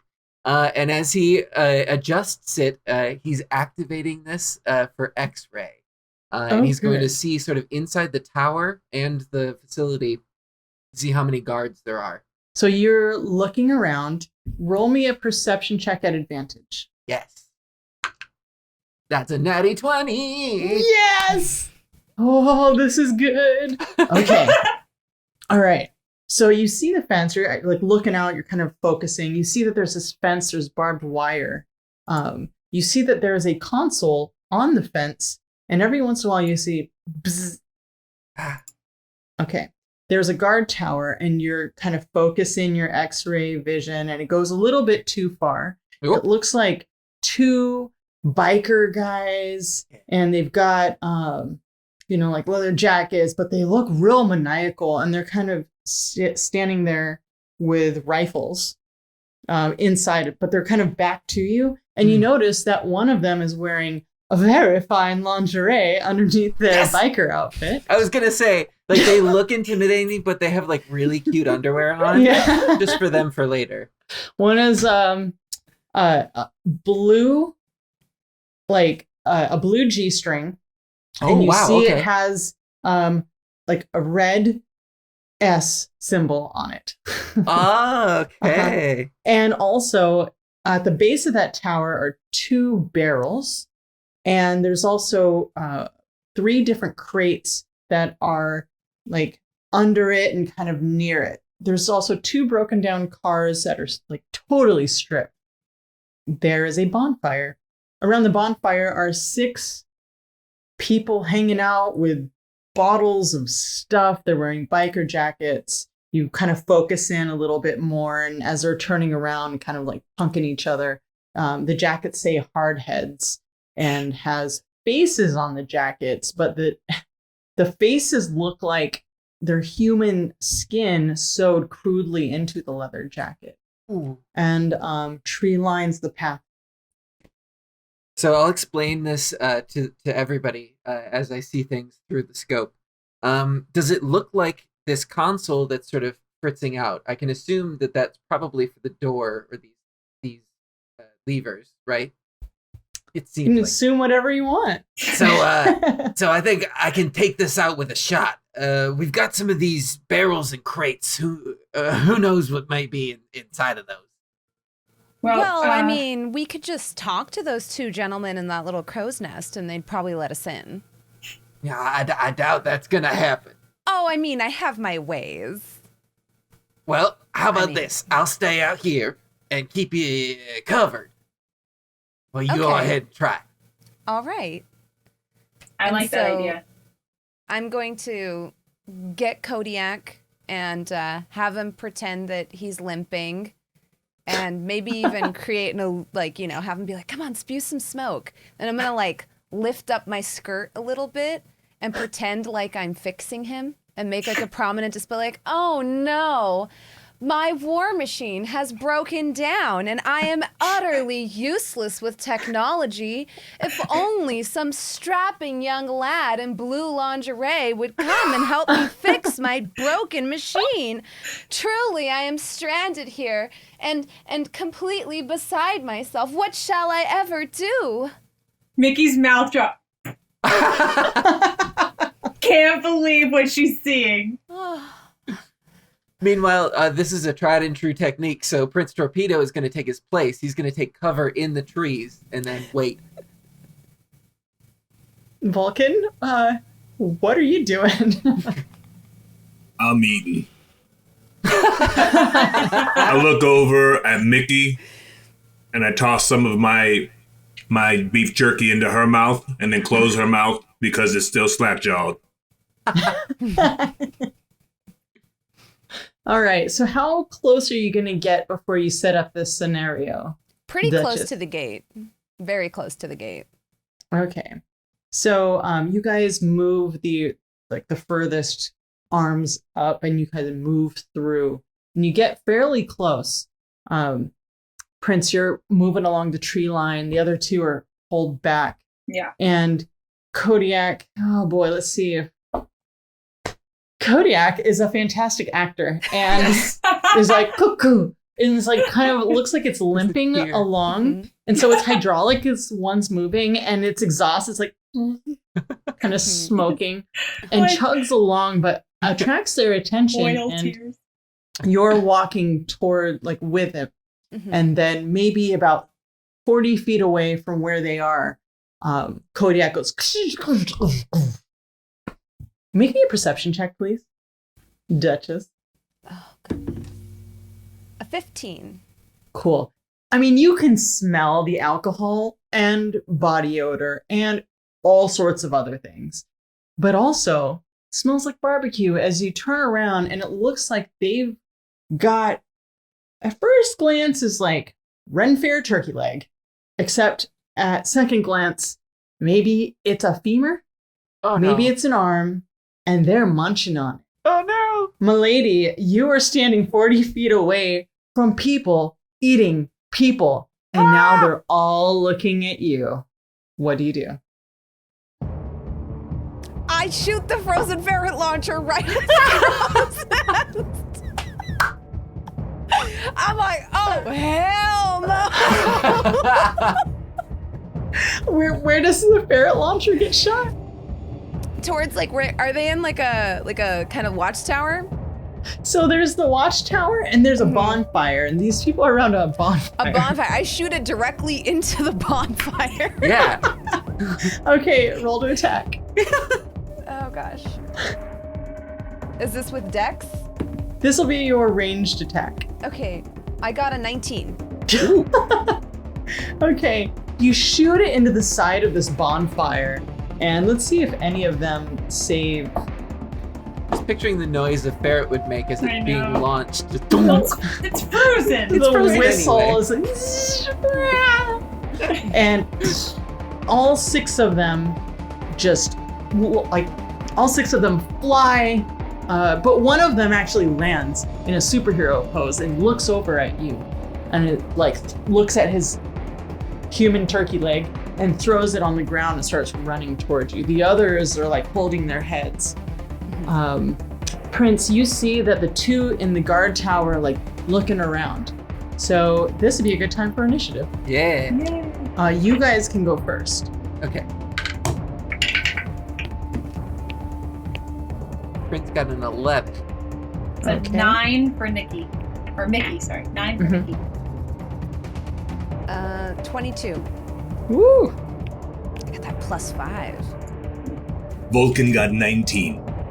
19. +2, rather. Okay. Duchess, Kodiak looks down at you and is like, and he's trying to like walk backwards. Mm-hmm. I'm like, the charade's over. Assume battle stations.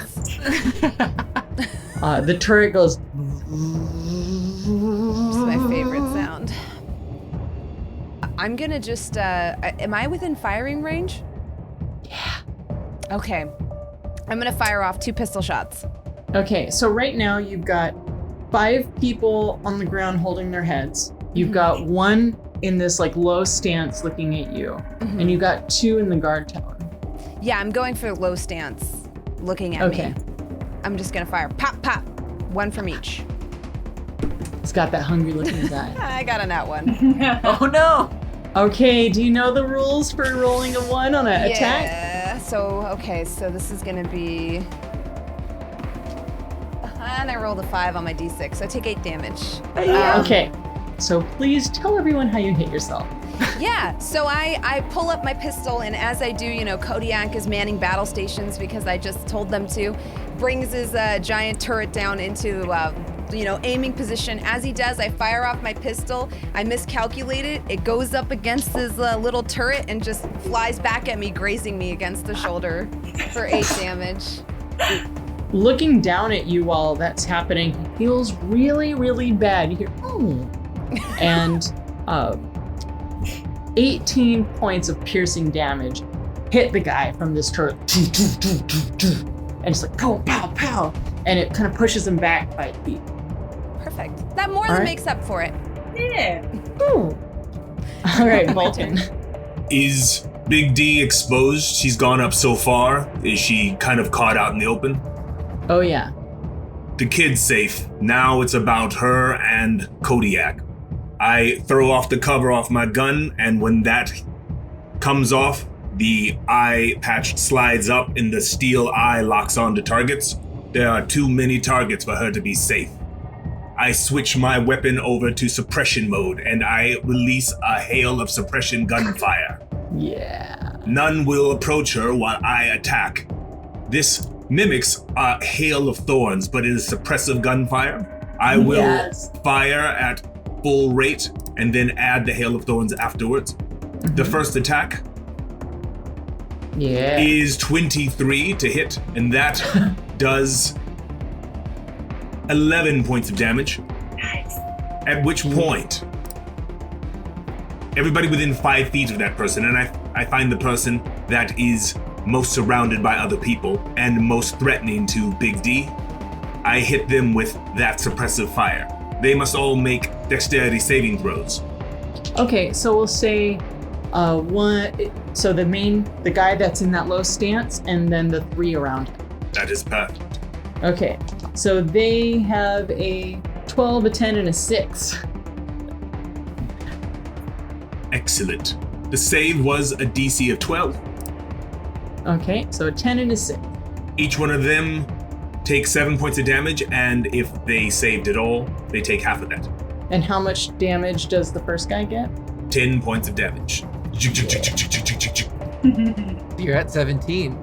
Close. Yeah. Ooh. The suppression is meant to keep them away from her, hopefully. Ooh, cool. So the guy that was in that low stance, please narrate how you kill the shit out of him from 80 feet away. It is not necessarily all my doing. It is the tweaking that the kid did to my gun. She has supplied me with an appropriate portion of thorn-type ammunition, and it rains hell upon people that it hits. It hits a person and then explodes. Unfortunately, she overclocked this particular piece, and instead of hitting him and exploding, it hit him, went into him, then exploded out of him. They are not getting hit by ammunition, they are getting hit by bone shrapnel. His bone shrapnel. Ooh. Amazing and super gross. All right. Prince, your turn. Prince is going to he's going to assess the situation and just saw his main target get disintegrated. So he's going to take a look over at this watchtower, and through the scope, he's going to look down at the legs of the tower and aim at the 2 legs on the side that if he blew them out might topple the whole thing. Does it seem like that might be possible? Roll me survival or perception or investigation. Great. Survival. Okay, so it is a 16. Okay, so Not bad. that container looks awfully similar to the one from earlier. We're gonna blow it up. Roll to So- attack. All you need to do is hit a 10. It's just this inanimate object. Well, good. I got a dirty 20. Ow! More slow motion. It's almost like every time something explodes, it just cascades slow motion. And you guys see the two legs blow out and kind of blow up. And those two guys, a natural 1 on his dex save. Oh. And he goes shooting over the barbed wire and into the other area. The other one is just explodes. And there's nobody else in that watchtower, and also it's no longer a tower. Right. And Prince just like takes his gun back and goes, hoo-wee! Awesome. Mickey, Who's left? there are 5 people on the ground, and it looks like they're starting to shake off whatever effect that was happening to them. Okay, cool. Let's say I was right in front of Vulcan, so I'm gonna like do a backward somersault, skid below him, and then step up onto my harness on his back. As I'm doing so, my left hand is reaching into this pocket, and you see me switch out a couple of bullets on his gun for something that I had in my pocket. With the other hand, I shoot it out, and this hose comes out from just next to my palm pistol, and flames shoot like a flamethrower out from under my arm towards one of the guys on the ground. And this thing will go like 120 feet. Like, Whoa. It is a sharp little stream of gasoline. Which if you took a close look, you can see in my lower pocket, I have this little like flask of gas.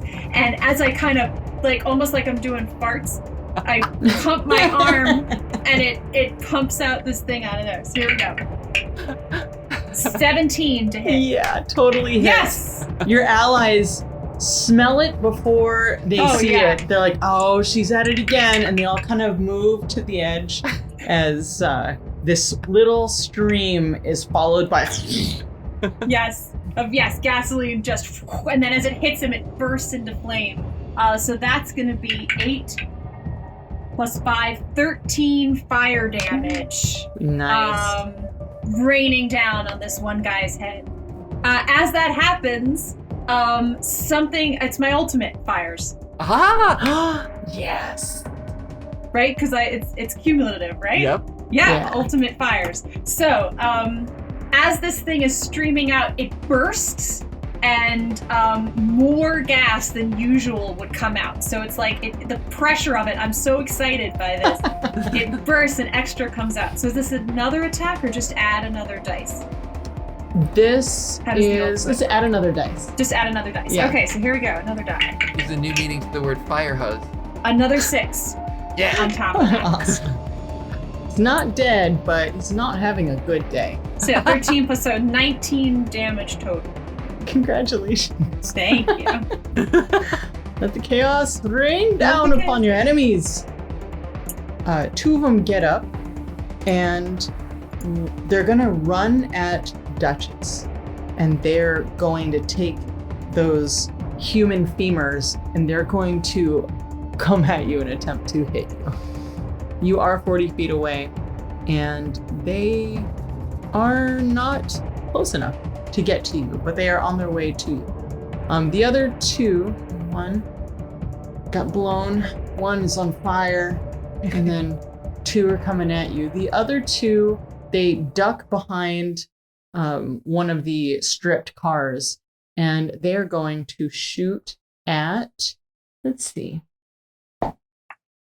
They're going to shoot at Vulcan. He's the biggest, he's the meanest looking, and they're coming at you.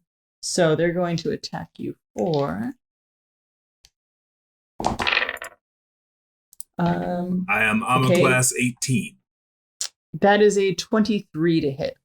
So one of them takes out his pistol and attacks you, and that is going to be 4 points of damage.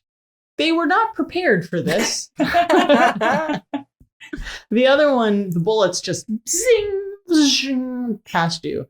And you guys see that the fence, you see electricity just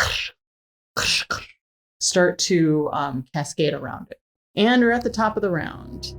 That is Duchess. These two guys are coming at you with not maces. Some sort of human appendage. Yeah, I don't like them. I don't want them to be near me. So since Kodiak is right next to me, you see me like very quickly flip open a panel, kind of like jury rig some stuff in there, and then pull up one of his hoses and spray it. And I'm gonna put grease on the both of them.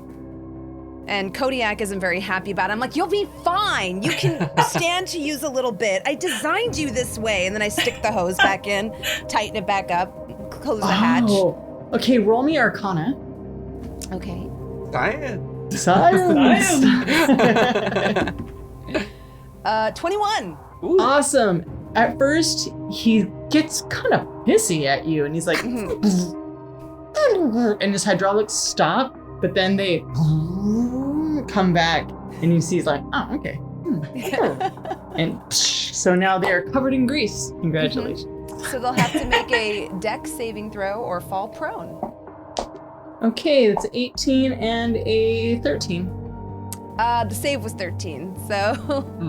They kind of like backpedal and they move 5 feet forward, but they're not. Yeah. Okay. But they are covered in grease. They are covered in grease now. There's do lots like of that. fire. Yeah. All right, Vulcan. All right. I am going to reach up and pull my eyeball out.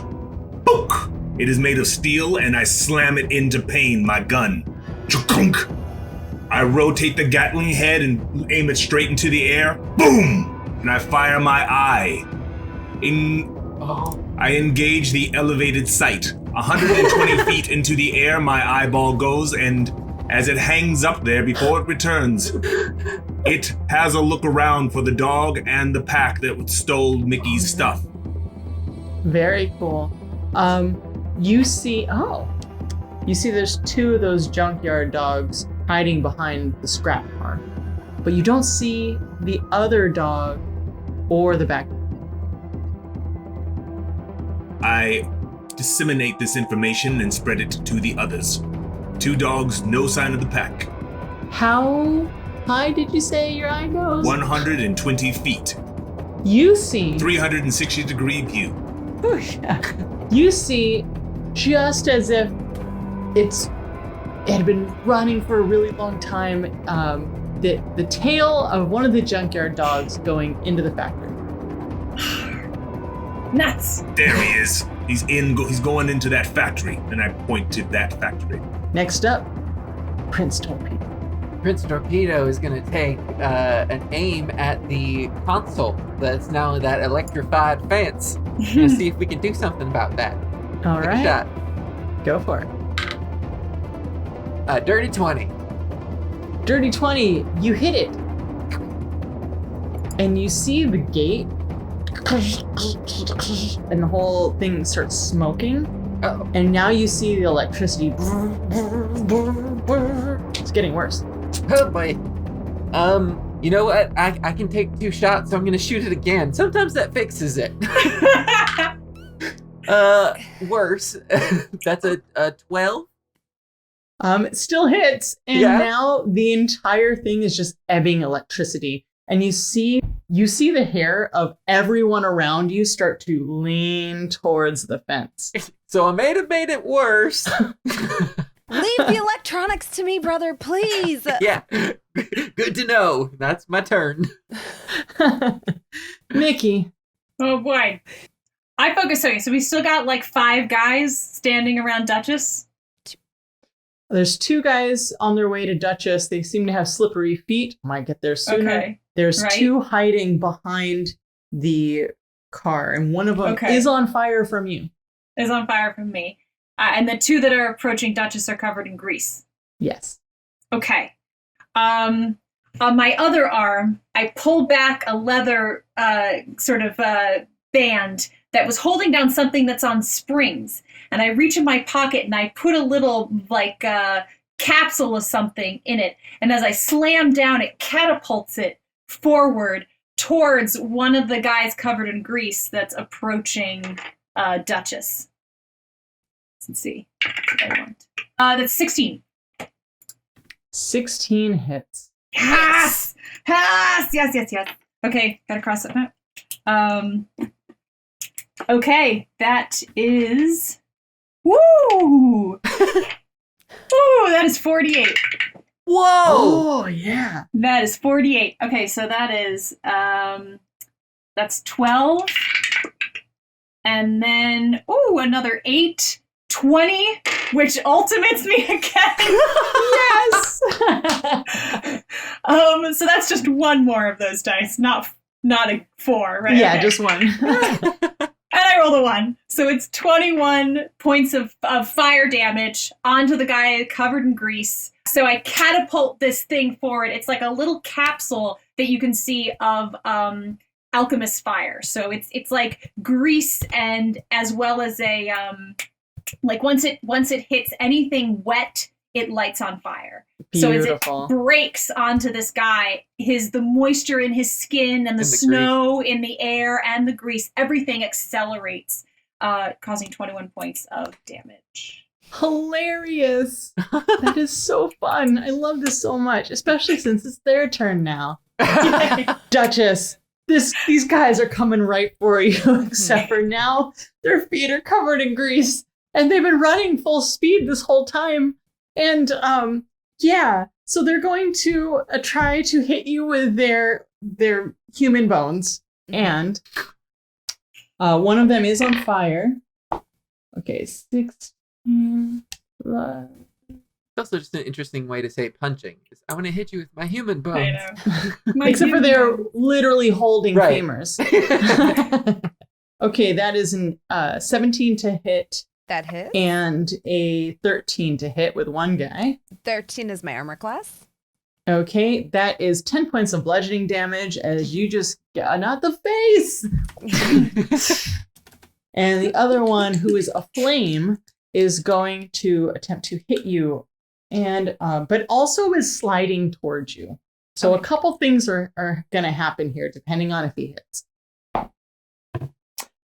That's a natural 20. Okay, and that's an 18. Both of those are going to hit.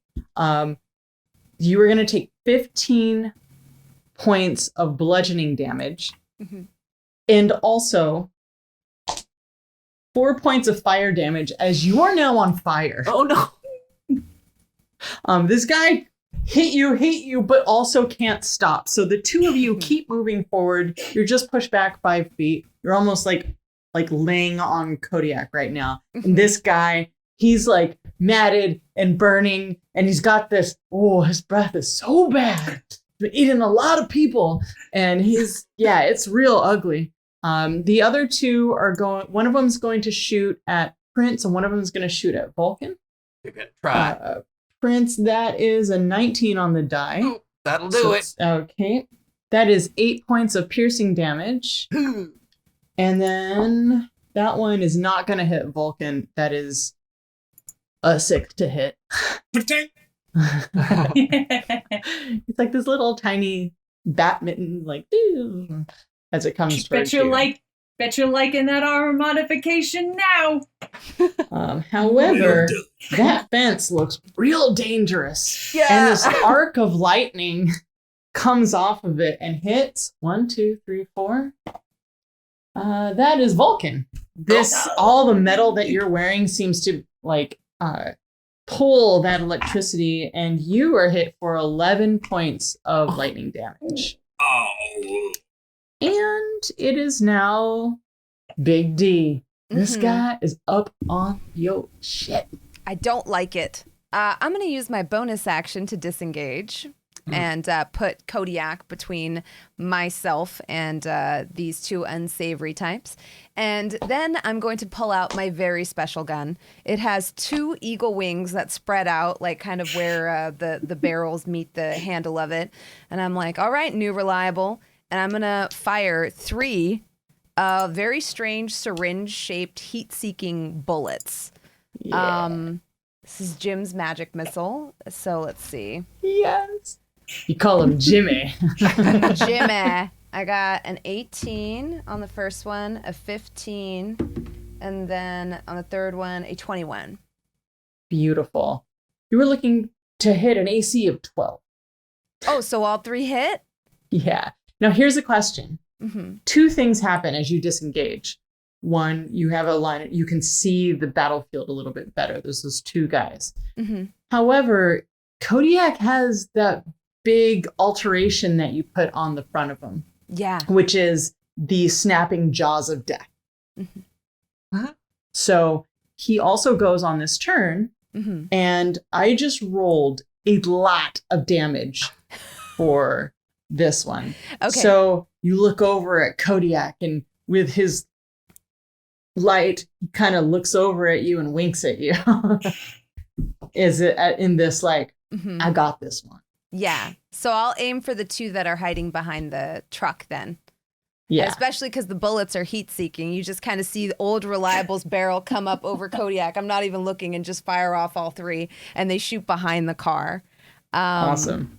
So the first one does 7 force damage. The second one does 6 force damage. And the third one does 9 force damage. Beautiful. You guys hear the whistling of these and just land back there, and sparks are flying.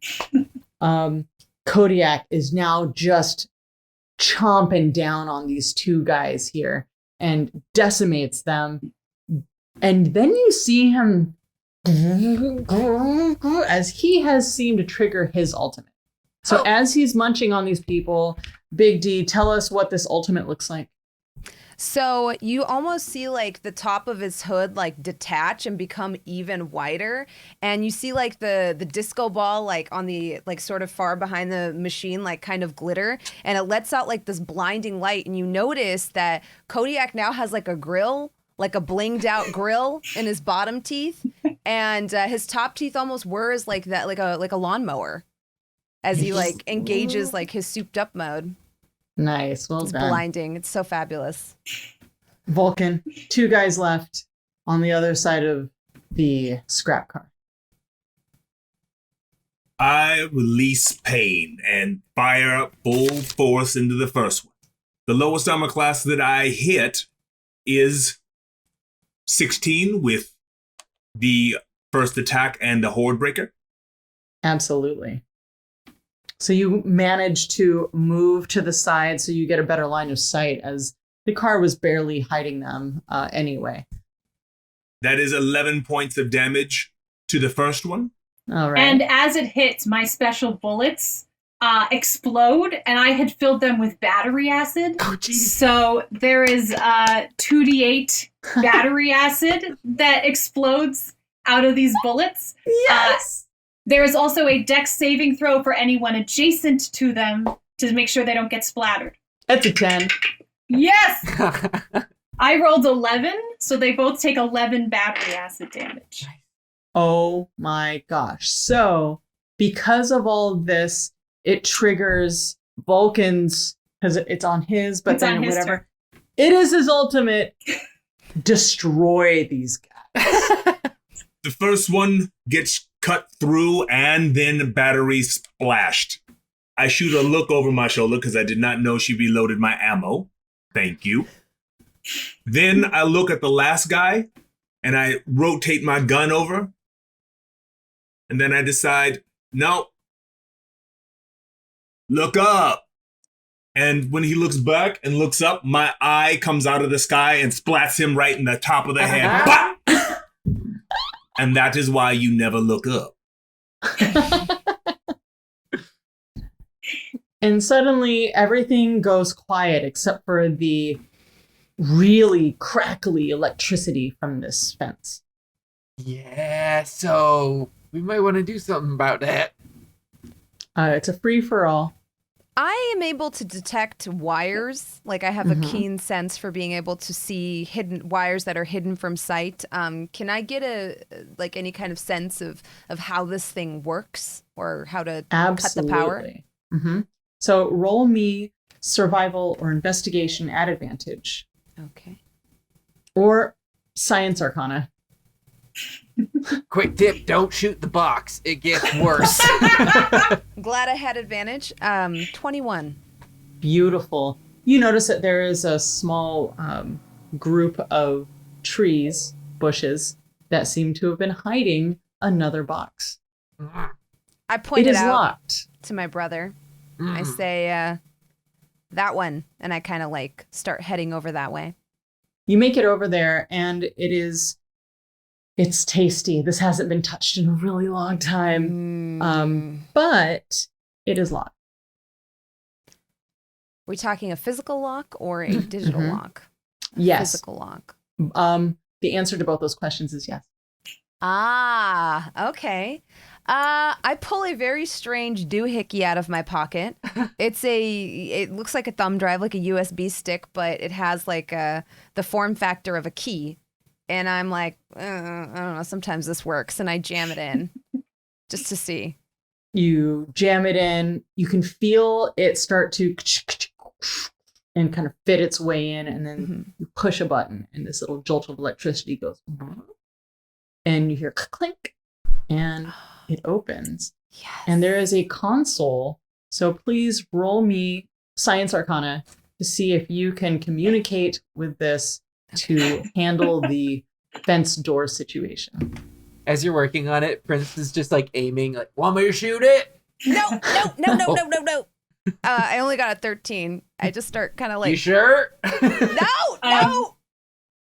Mickey is just sitting. I'm braiding Vulcan's hair.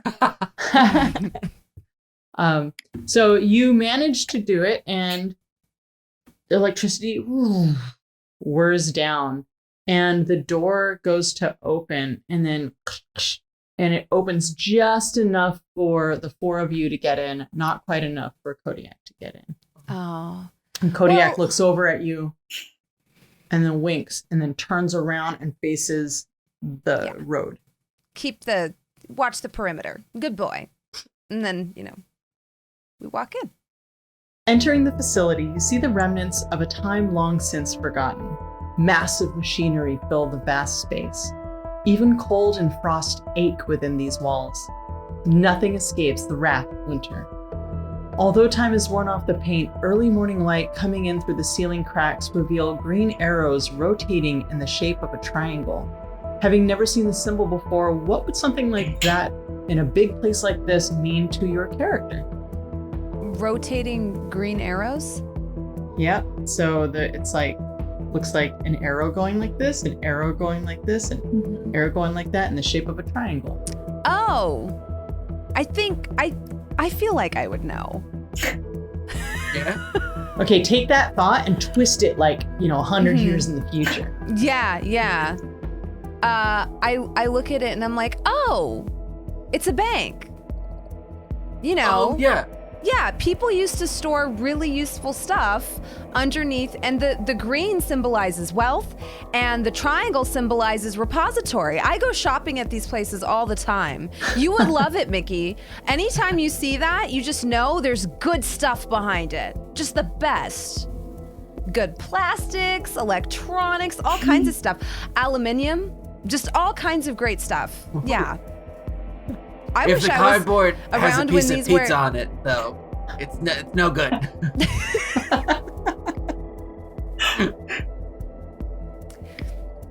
I believe in the old times they used to gather all of their most prized possessions and leave them here. Cool. Mickey's real excited about this, and I'll go up and I'd like to dig through it and see if I could find anything in there that seems good. Roll investigation. Sweet. As you see Mickey just like dart off into the shadows, I just and you dive hear in. like things fall down, clink, clink, clink.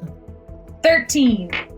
13, you find enough weird scrap, and then you pull out like a bunch of tape, like audio cassette tape, and that's just been all crinkled together. So like the biggest project knot you've ever seen. Yeah. I grin really wide when I see it because it's super exciting, and I try to stuff it in a pocket. But I take one bit and I kind of, like a necklace, I tie it around, put a little bow. Nice. Prince, what does this make you think of? Well, as soon as Mickey starts making all that noise, my senses go on overdrive. I'm actually going to activate the scope and start to look and see if I can see through these walls and machinery to see if there's anything that's registering. Awesome. We're going to come right back to you. Vulcan, what does this symbol represent to you? I am having a problem processing it because I still have another man's blood on my eyeball. So I continue to wash that off on my jacket and then slide it back into my skull. Blink a couple of times. Then I will begin to ponder upon this weird symbol. It also symbolizes that there is power in this place. That worries me. You take your scope out and you see on the opposite side of the furthest wall, it looks like it's a 2-level room, and there's a catwalk on top, and there's ladders going from like to one side, and then ladders going up to the other side. In the middle, it looks like a big, long thing, and there is a person tied up, laying down on that thing, and you see 8 people in that area. There's some people up top, some people on the bottom, and there's a big mechanism. A console on top and a console on the bottom. It looks like it's pretty well armed. We got 8 people guarding this person tied up. I think that's our target. Seems there's 2 consoles. Maybe we can activate something, top and the bottom, cause a ruckus, or sneak in. What do you think, Big D? Well, from my understanding of these repositories of useful things, when people would gather their various valuables here, they were sorted off into respective areas so they could be redistributed.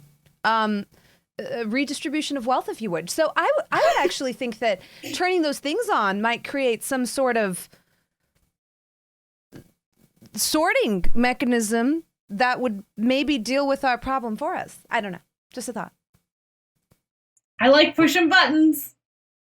Send me at it. So you take the bottom console, I'll take the top console, and Vulcan, you and Prince make sure that our quarry doesn't get crushed by whatever machinery me and Mickey activate. I do have a question since you have been able to see through the walls. Is there an elevated position at which I may have a look at these people from the top instead of approaching them from the same level or below? I wish to have the advantage at every cost. I did spot these ladders. It does seem that we can access these catwalks and maybe find an advantageous position. After you, good sir. All right. So before you go, since Vulcan, since you're going upstairs and I'm staying downstairs to sneak into this console, come over here. And as he comes in, I look through his ammo and I change out the next piece of ammo. Anything I should know about? Just aim good, okay? Aim well. I don't see any wells, but if you wanna, that's okay. We'll have a talk about this later. Be careful. I give him a little secret handshake or something that we came up with. It's as dorky as what I just did. Boom shakalaka. Boom shakalaka. All right. So there's one entrance into this big area, and there is one ladder that will go to a medium-sized window up on the second floor that you could go through, or at least you could squat at and then kind of take a view of the situation inside. There's only one place like this to shoot from, or is there a second position as well? The door in front of you, and then a window up at the top. Which one is further away, better for a sniper rifle? The window. I will leave this to Prince Torpedo, if that is your preference. Yep, I'll climb up. Does the ladder go up further than that, too? Nope. No, okay. So yeah, I will find a piece of, like, there's metal cargo everywhere, like those shipping containers. Yeah. And so I'll find one of those as cover, and sort of, I'll set up my sniper rifle, and I'll find like a bit of netting, and just sort of bring it over the whole thing. Awesome. Okay, so you've prepared yourself up there. What is everyone else doing to prepare? My plan is to be very stealthy about this, but try to Me sneak too. in unnoticed and try to find the console that Torpedo mentioned on the top level and see if I can maybe crush some of these people or drop something on them, or if I can figure out how these levers work. Same here. So Awesome. I'm going to do the same thing on the lower level, which there's people down there, I know. Yeah. But I want to sneak in to where I can start to try to suss out what that console does. Please roll me stealth, you two. Okay. I've been waiting for you to say that. Yes. Woo, not bad. Yeah. That is 15. a 21. Woo. 23. Yes! Wow. Oh, perfect timing for this. Okay. Prince Torpedo is on the second floor, looking in from the window, has 3/4 cover. And Duchess, you've folded in and you've climbed up the wall in a very, very stealthy way and are kind of waiting like the Spider-Woman in the shadows. And Mickey, you kind of folded in and tucked yourself back behind some boxes. And Vulcan, where are you at exactly? I am leaning against the doorway, using it as full cover until I swing around into the hallway if I need to attack. But at the same time, I'm taking the time to have a look around and see if, besides shooting them directly, if it becomes about that, is there something else that could be shot in this area? Is there any barrels or any offloadable things around? That we had seen before. Make me a perception check or investigation, please. Perception, please. As a All right. 19 total. Ooh, nice. It seems as if there are these bundles of really wide poles, kind of like rebar, and they're kind of strapped in with chains. Are they in a precarious position to one who might be standing in its proximity? Should they fall, it will destroy a lot of things. And are there any civilians in that same proximity to worry about? It's possible that they might fall and harm the person that you are trying to rescue. Very well. Okay. The person that we are trying to rescue, are they in the center of the room? Mm-hmm. And they are bound to a chair? They are bound to themselves on the ground. And as you're kind of peeking in to the door, you also notice that the ground that they're on seems a different consistency, maybe rubber. Final question. If this is a factory, are there any of those large chains with hooks that lift things off like engine blocks and things like that? But that goes. Also, you notice as you look up, it looks like there's these grabby claws at the top of the ceiling hanging from other chains and wires. 2 of them. That is their technical name in the time in which they came from. That is graviclaws. I will make a particular note, and I might even go share that information with Prince Torpedo since nothing has happened yet.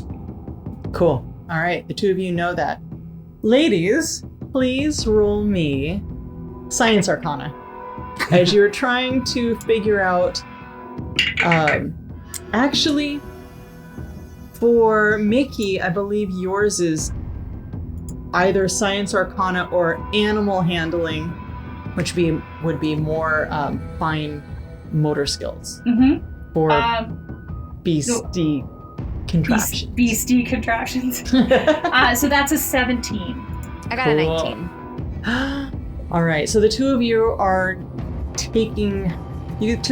assessing the situation, trying to see what knobs and wires. And I mean, you're all taking your time. Your tactics are beautiful. I appreciate this so much. You That's all all I will have wanted. advantage on, well, you already have advantage, but because you're hiding and you will be surprising them with whatever you do.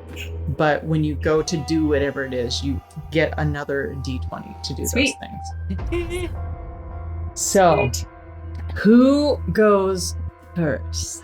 Did we glean any information about what our consoles do? What was the highest number? 19. She had a 19, I had a 17. With a 19, you would know that it would start the machine, the big machine and the moving area, the thing that the person is laying on, it will move them towards the opening of the big machine. It's a conveyor belt. It's a Conveyor rubber- belt. A conveyor belt. Okay. Words. And that the person that's on it, that is the civilian? Yes. Okay.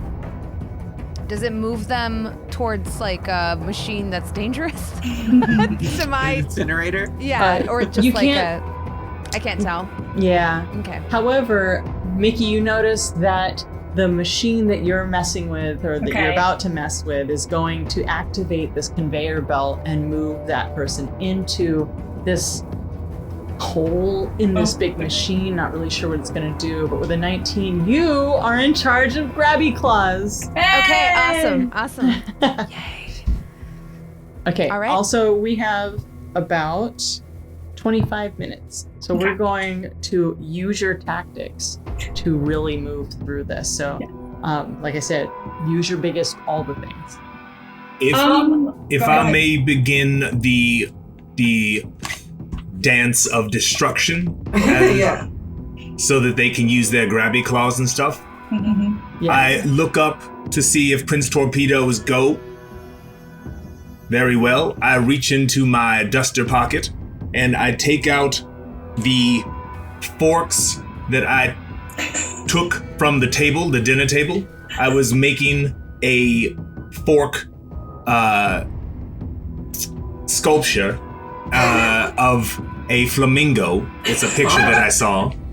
And it's not quite done yet. I was doing it for the kid, but I'll get it back, hopefully. And I take it and I throw it all the way in the room as far as I can against the left wall, far away from civilians, because I would very much like them to go into a clump to examine whatever it is and be away from the civilians to do it. And then I set down my weapon and wait for an ambush opportunity when they line up. Wait for it. Wait for it. Beautiful. So everything you guys are about to do is all going to go at once, right? So I like this narrating what you're going to do and then holding that action to set this trap. It's beautiful. Okay, tell me more. Give me more. As soon as the trap is sprung, that's what Prince Torpedo is looking in the window for. People will start moving, and he's just going to take any headshot that comes into sight of the target. Because you are like the ultimate ranger, you notice that the AC of all the people that you're trying to line up is 14. Great. Okay. So we had this plan. So I know that if they do clump together, I have this mysterious object in my hand, and in my other hand, I have a button that's attached to it by a very long cord, like a 60-foot cord. So as soon as they get together, I want to throw this thing out so that it skids along the floor right into the center of the clump. Oh, that is awesome. Duchess? Okay, so as soon as movement starts, Duchess is always about securing the paycheck. I am going to grab our quarry with the claw and lift them out of danger's way. Get them out of there, because once things start blowing up and that rebar starts falling, who knows what's going to happen. I'm going to secure the payload.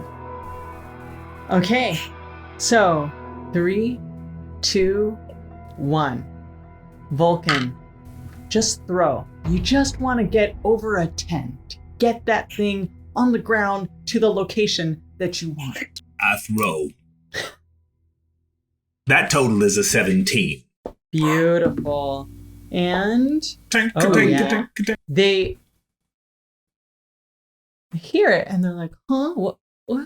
Now, as right when you throw it, you hear them talking about how they're gonna eat for a week and they're so excited, and they kind of just keep talking about different ways they're going to cook this person. And you throw that and you hear their stomachs growling as this thing goes into the air, this little flamingo in slow motion. How fortuitous. Silverware. Lands. And there are 8 people there. 6 of them go, huh? And they, the 4 on the bottom kind of walk over. 2 on top are looking down. However, the other 2 are distracted and they're kind of like trying to see where that came from. They don't seem to see anything because I rolled really bad. So that activates. Boom. 4 of them are surrounding. 2 up top are looking over. They're about 20 feet up, in case that makes a difference on Mickey's situation. Okay. So I guess, so they've all clumped together. I roll this thing out. It skids across, getting right into the center of this clump. I hit the button, and this terrible disco music, as loud as it possibly can be, starts blasting off, and they all make Constitution saving throws. Okay, and the radius of this would be 10 foot radius. So anyone within a 10-foot radius of that Walkman needs to make a Constitution saving throw. If the 4 of them completely fail, the 2 up top are a little bit too far away to affect them, but they're leaning in, very, very distracted. Curious. All right, great. So the 4 that failed that are standing around, they each take, I think that was, what is it? 9 points of damage. Hold on a second. You did 4 times 9. What is it? Let's do a thing. No, it's just 3. It was 3d8, and I got 9. Yeah. Oh, you're right. Person. Oh my God, per person. So because of your ultimate, we will say that it'll reach out. It ends up being way louder, and the 2 up top will also take 9 damage each. Sweet, I love it. So 6 of them take 9 damage. It's partially like it's deafening and it hurts their brains to do it, but part of it is the song is so bad that it's like mentally it drains them. It's psychically damaging to them as well. So yeah, they're hurting in all kinds of ways. So as that's going off, Prince Torpedo is going to take aim at the 2 at the top, and pop. I got a 15 and a natural 20. So yes, definitely hits. Did double damage up there. It's a lot. So 14, 20, 22 for 1. Uh-huh. And then 14 for the other one. Oh, wow. Okay. Yeah, that's great. And hopefully, maybe that puts them off balance and they fall. Roll me a d20 and get over a 10. Yeah! Can I roll 2 and see? Wait, that also activates your ultimate. Oh, you're right. Okay, so I got a 6 and a 5, so... it adds... You got a 6 and a 5 on top of the tons of damage? Oh, that was for falling. And they both got under 10s. So I can pull this into my ultimate in that my sniper rifle, it starts charging up again, and it just sort of auto-aims. And it just... And as they start falling, even, because they both failed, it's even hitting it as they're falling. That's how accurate this thing is. And then it starts smoking. You hear ding, ding. Yeah. All right. Toast is done. They also take falling damage. That is 6 points. Yeah, they hit the ground and splat. Okay, Duchess. Okay.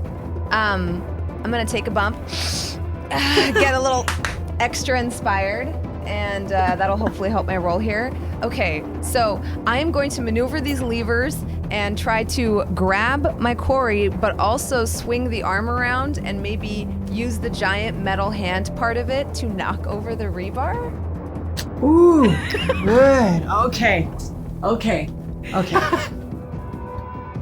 You are going to take control. Like, this is it. This is what you were made for. You operate heavy machinery. Mm-hmm. So this is going to be all right. So go ahead and try to control grabby hand. This will be Arcana or animal handling. Science! I got a 19 plus 4, so 23. And then I get a D4 on top of that. So a 26. Or no, 25. 27. Yeah. Wait, what? 27, right? 23 plus a D. Oh, what'd you roll? Oh, I rolled a 2. Oh, right. So then, 25. Yeah. I assumed you rolled a 4 so excited. and got very excited. So this one is going to knock over the other two people up top? Is that what you're... Oh, no, the rebar. Yeah. Oh, my God. Okay. Yeah. Yeah. So... the people that were listening to this horrible music, they hear ka-ching, ching, clang, and then boom, boom, boom, bouncing around this room are these horrifying rebar pieces and and slamming down, and actually slams into the contraption that is the conveyor belt, goes through the conveyor belt, and is now these like spears peeking out of it and grinding the gears that are trying to move it forward, allowing you advantage to grab the person with your grabby. Nice. Awesome. Okay. So then I roll again for grabbing him? Yeah, this will be animal handling. All right. At advantage. Okay, at advantage. Yeah. Everyone else, you see that this whole thing is starting to smoke. And you're 19. 19. Really happy I got up. advantage because I rolled a 2 the first time. And this person is like muffled and screaming and swaying, knocks into one of the rebars and kind of swings, and you move him up and it kind of drops him right at the feet of Vulcan. Special delivery. And the four of you are there, and this person's at your feet. There's two people running around up top, and Duchess, you're up there as well. How do you get away? Oh, I'm going to grab a strange magnetic thing from my pack, slap it on a piece of nearby scrap metal, and create a floating disc. Yes!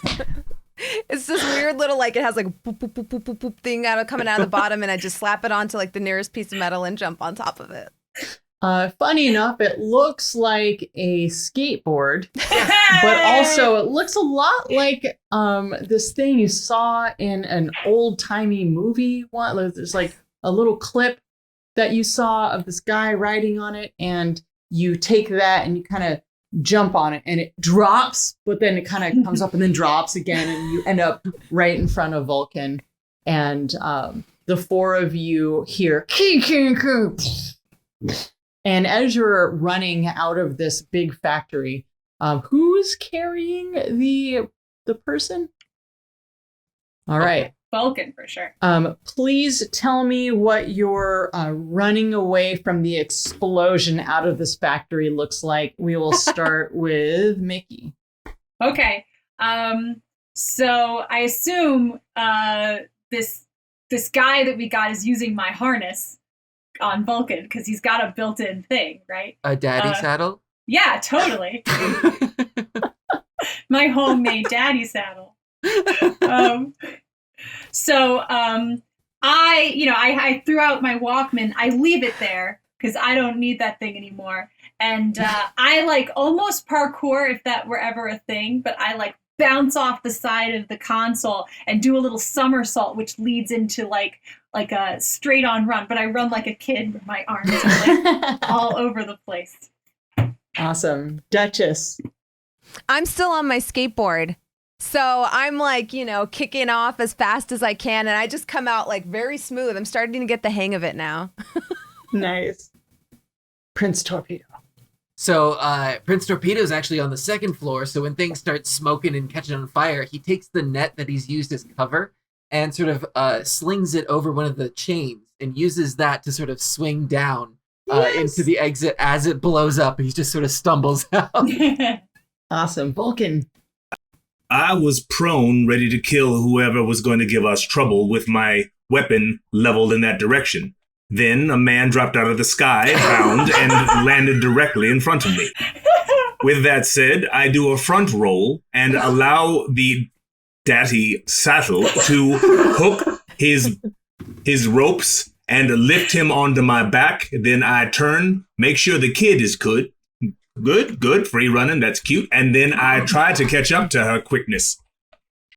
Awesome. And the four of you make your way out of this exploding factory. And on your way out, you see a dog, one of those junkyard dogs, and he's like rummaging through this bag. And he, roll me a D4, please. 3. He grabs up the tail of a small mouse and runs off with it. However, you have your bag back. As I run by, I scoop up the bag, but you see tears. Oh my God. And wide open mouth and spit. I go, Penelope! Can I chuck my giant piece of scrap metal at it and try to like impale the dog? You can try, yeah. Like, roll just to like attack. throw it sideways, like Like by a its frisbee? like. Yeah. Yeah. Or maybe try to distract it, have it go for it. 18. Hold on, let's see what I get. You throw it and say, fetch! And its ears pop up, it drops the mouse and goes running off. And you get Penelope back. Hooter flies out of my backpack. I've got the controls. Hooter comes up and with his claws, Hooter scoops down and picks up Penelope in his claws and flies back to my backpack, all while I'm still running and using my controller. Awesome. And you guys make it halfway, like you're running for about 15 minutes and realize, oh, it's so tiring running this. It's a lot of running and you have about an hour left and it's just real exhausting. You slow down and Kodiak is kind of putting next to you, excited to hear about what happened. And you guys are now walking back to this lovely community. And the gentleman says his name is Simon. And he says, well, thank you so much for rescuing me.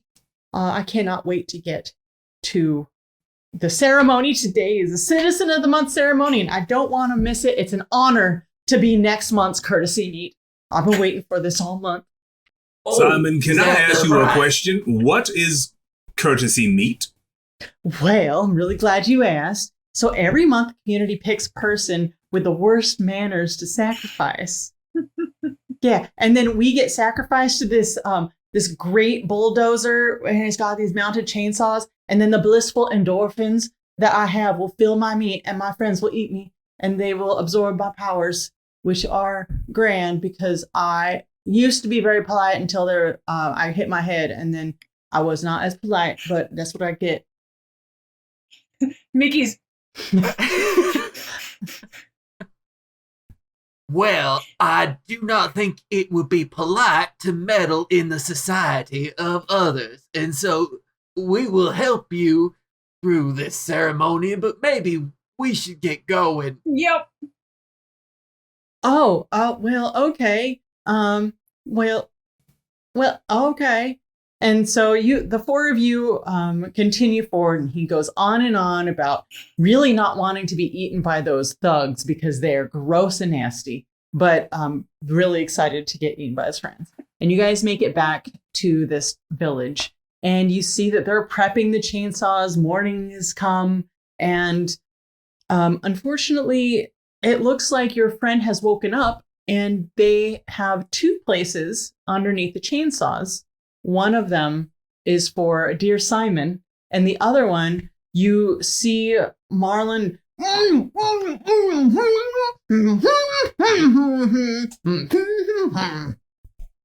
And you're wasn't greeted it? by Mr. Manners. Why, hello, it's good to see you. Thank you so much. So we've got your container. Unfortunately, your friend here has very bad manners.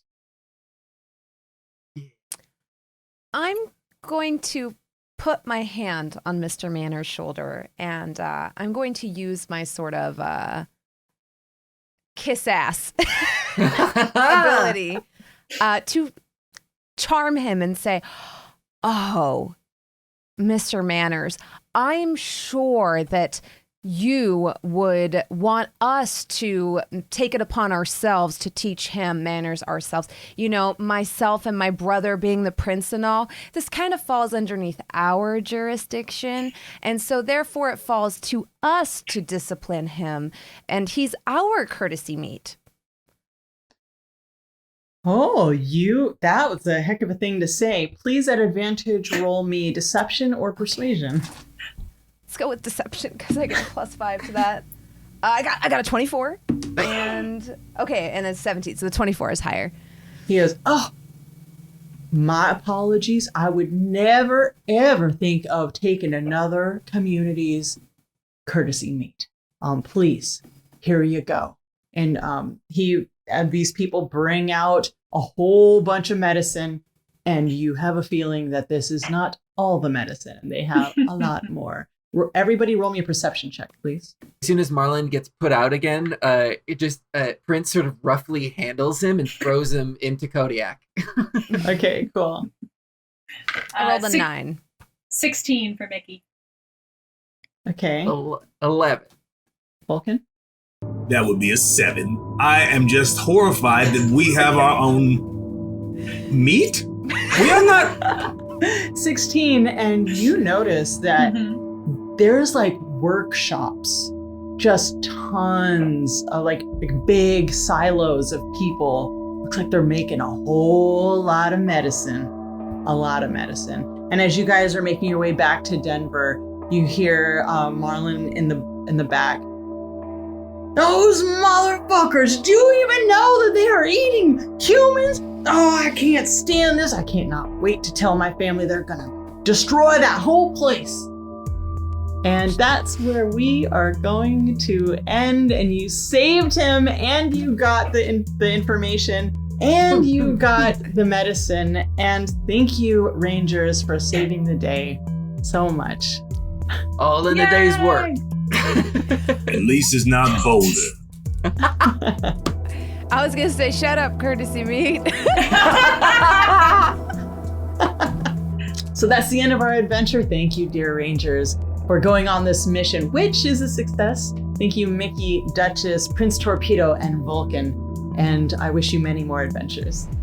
And thank you for joining us in the Wasteland. Be sure to check out all the insane post-apocalyptic action in Wasteland 3 on Xbox Game Pass, available now.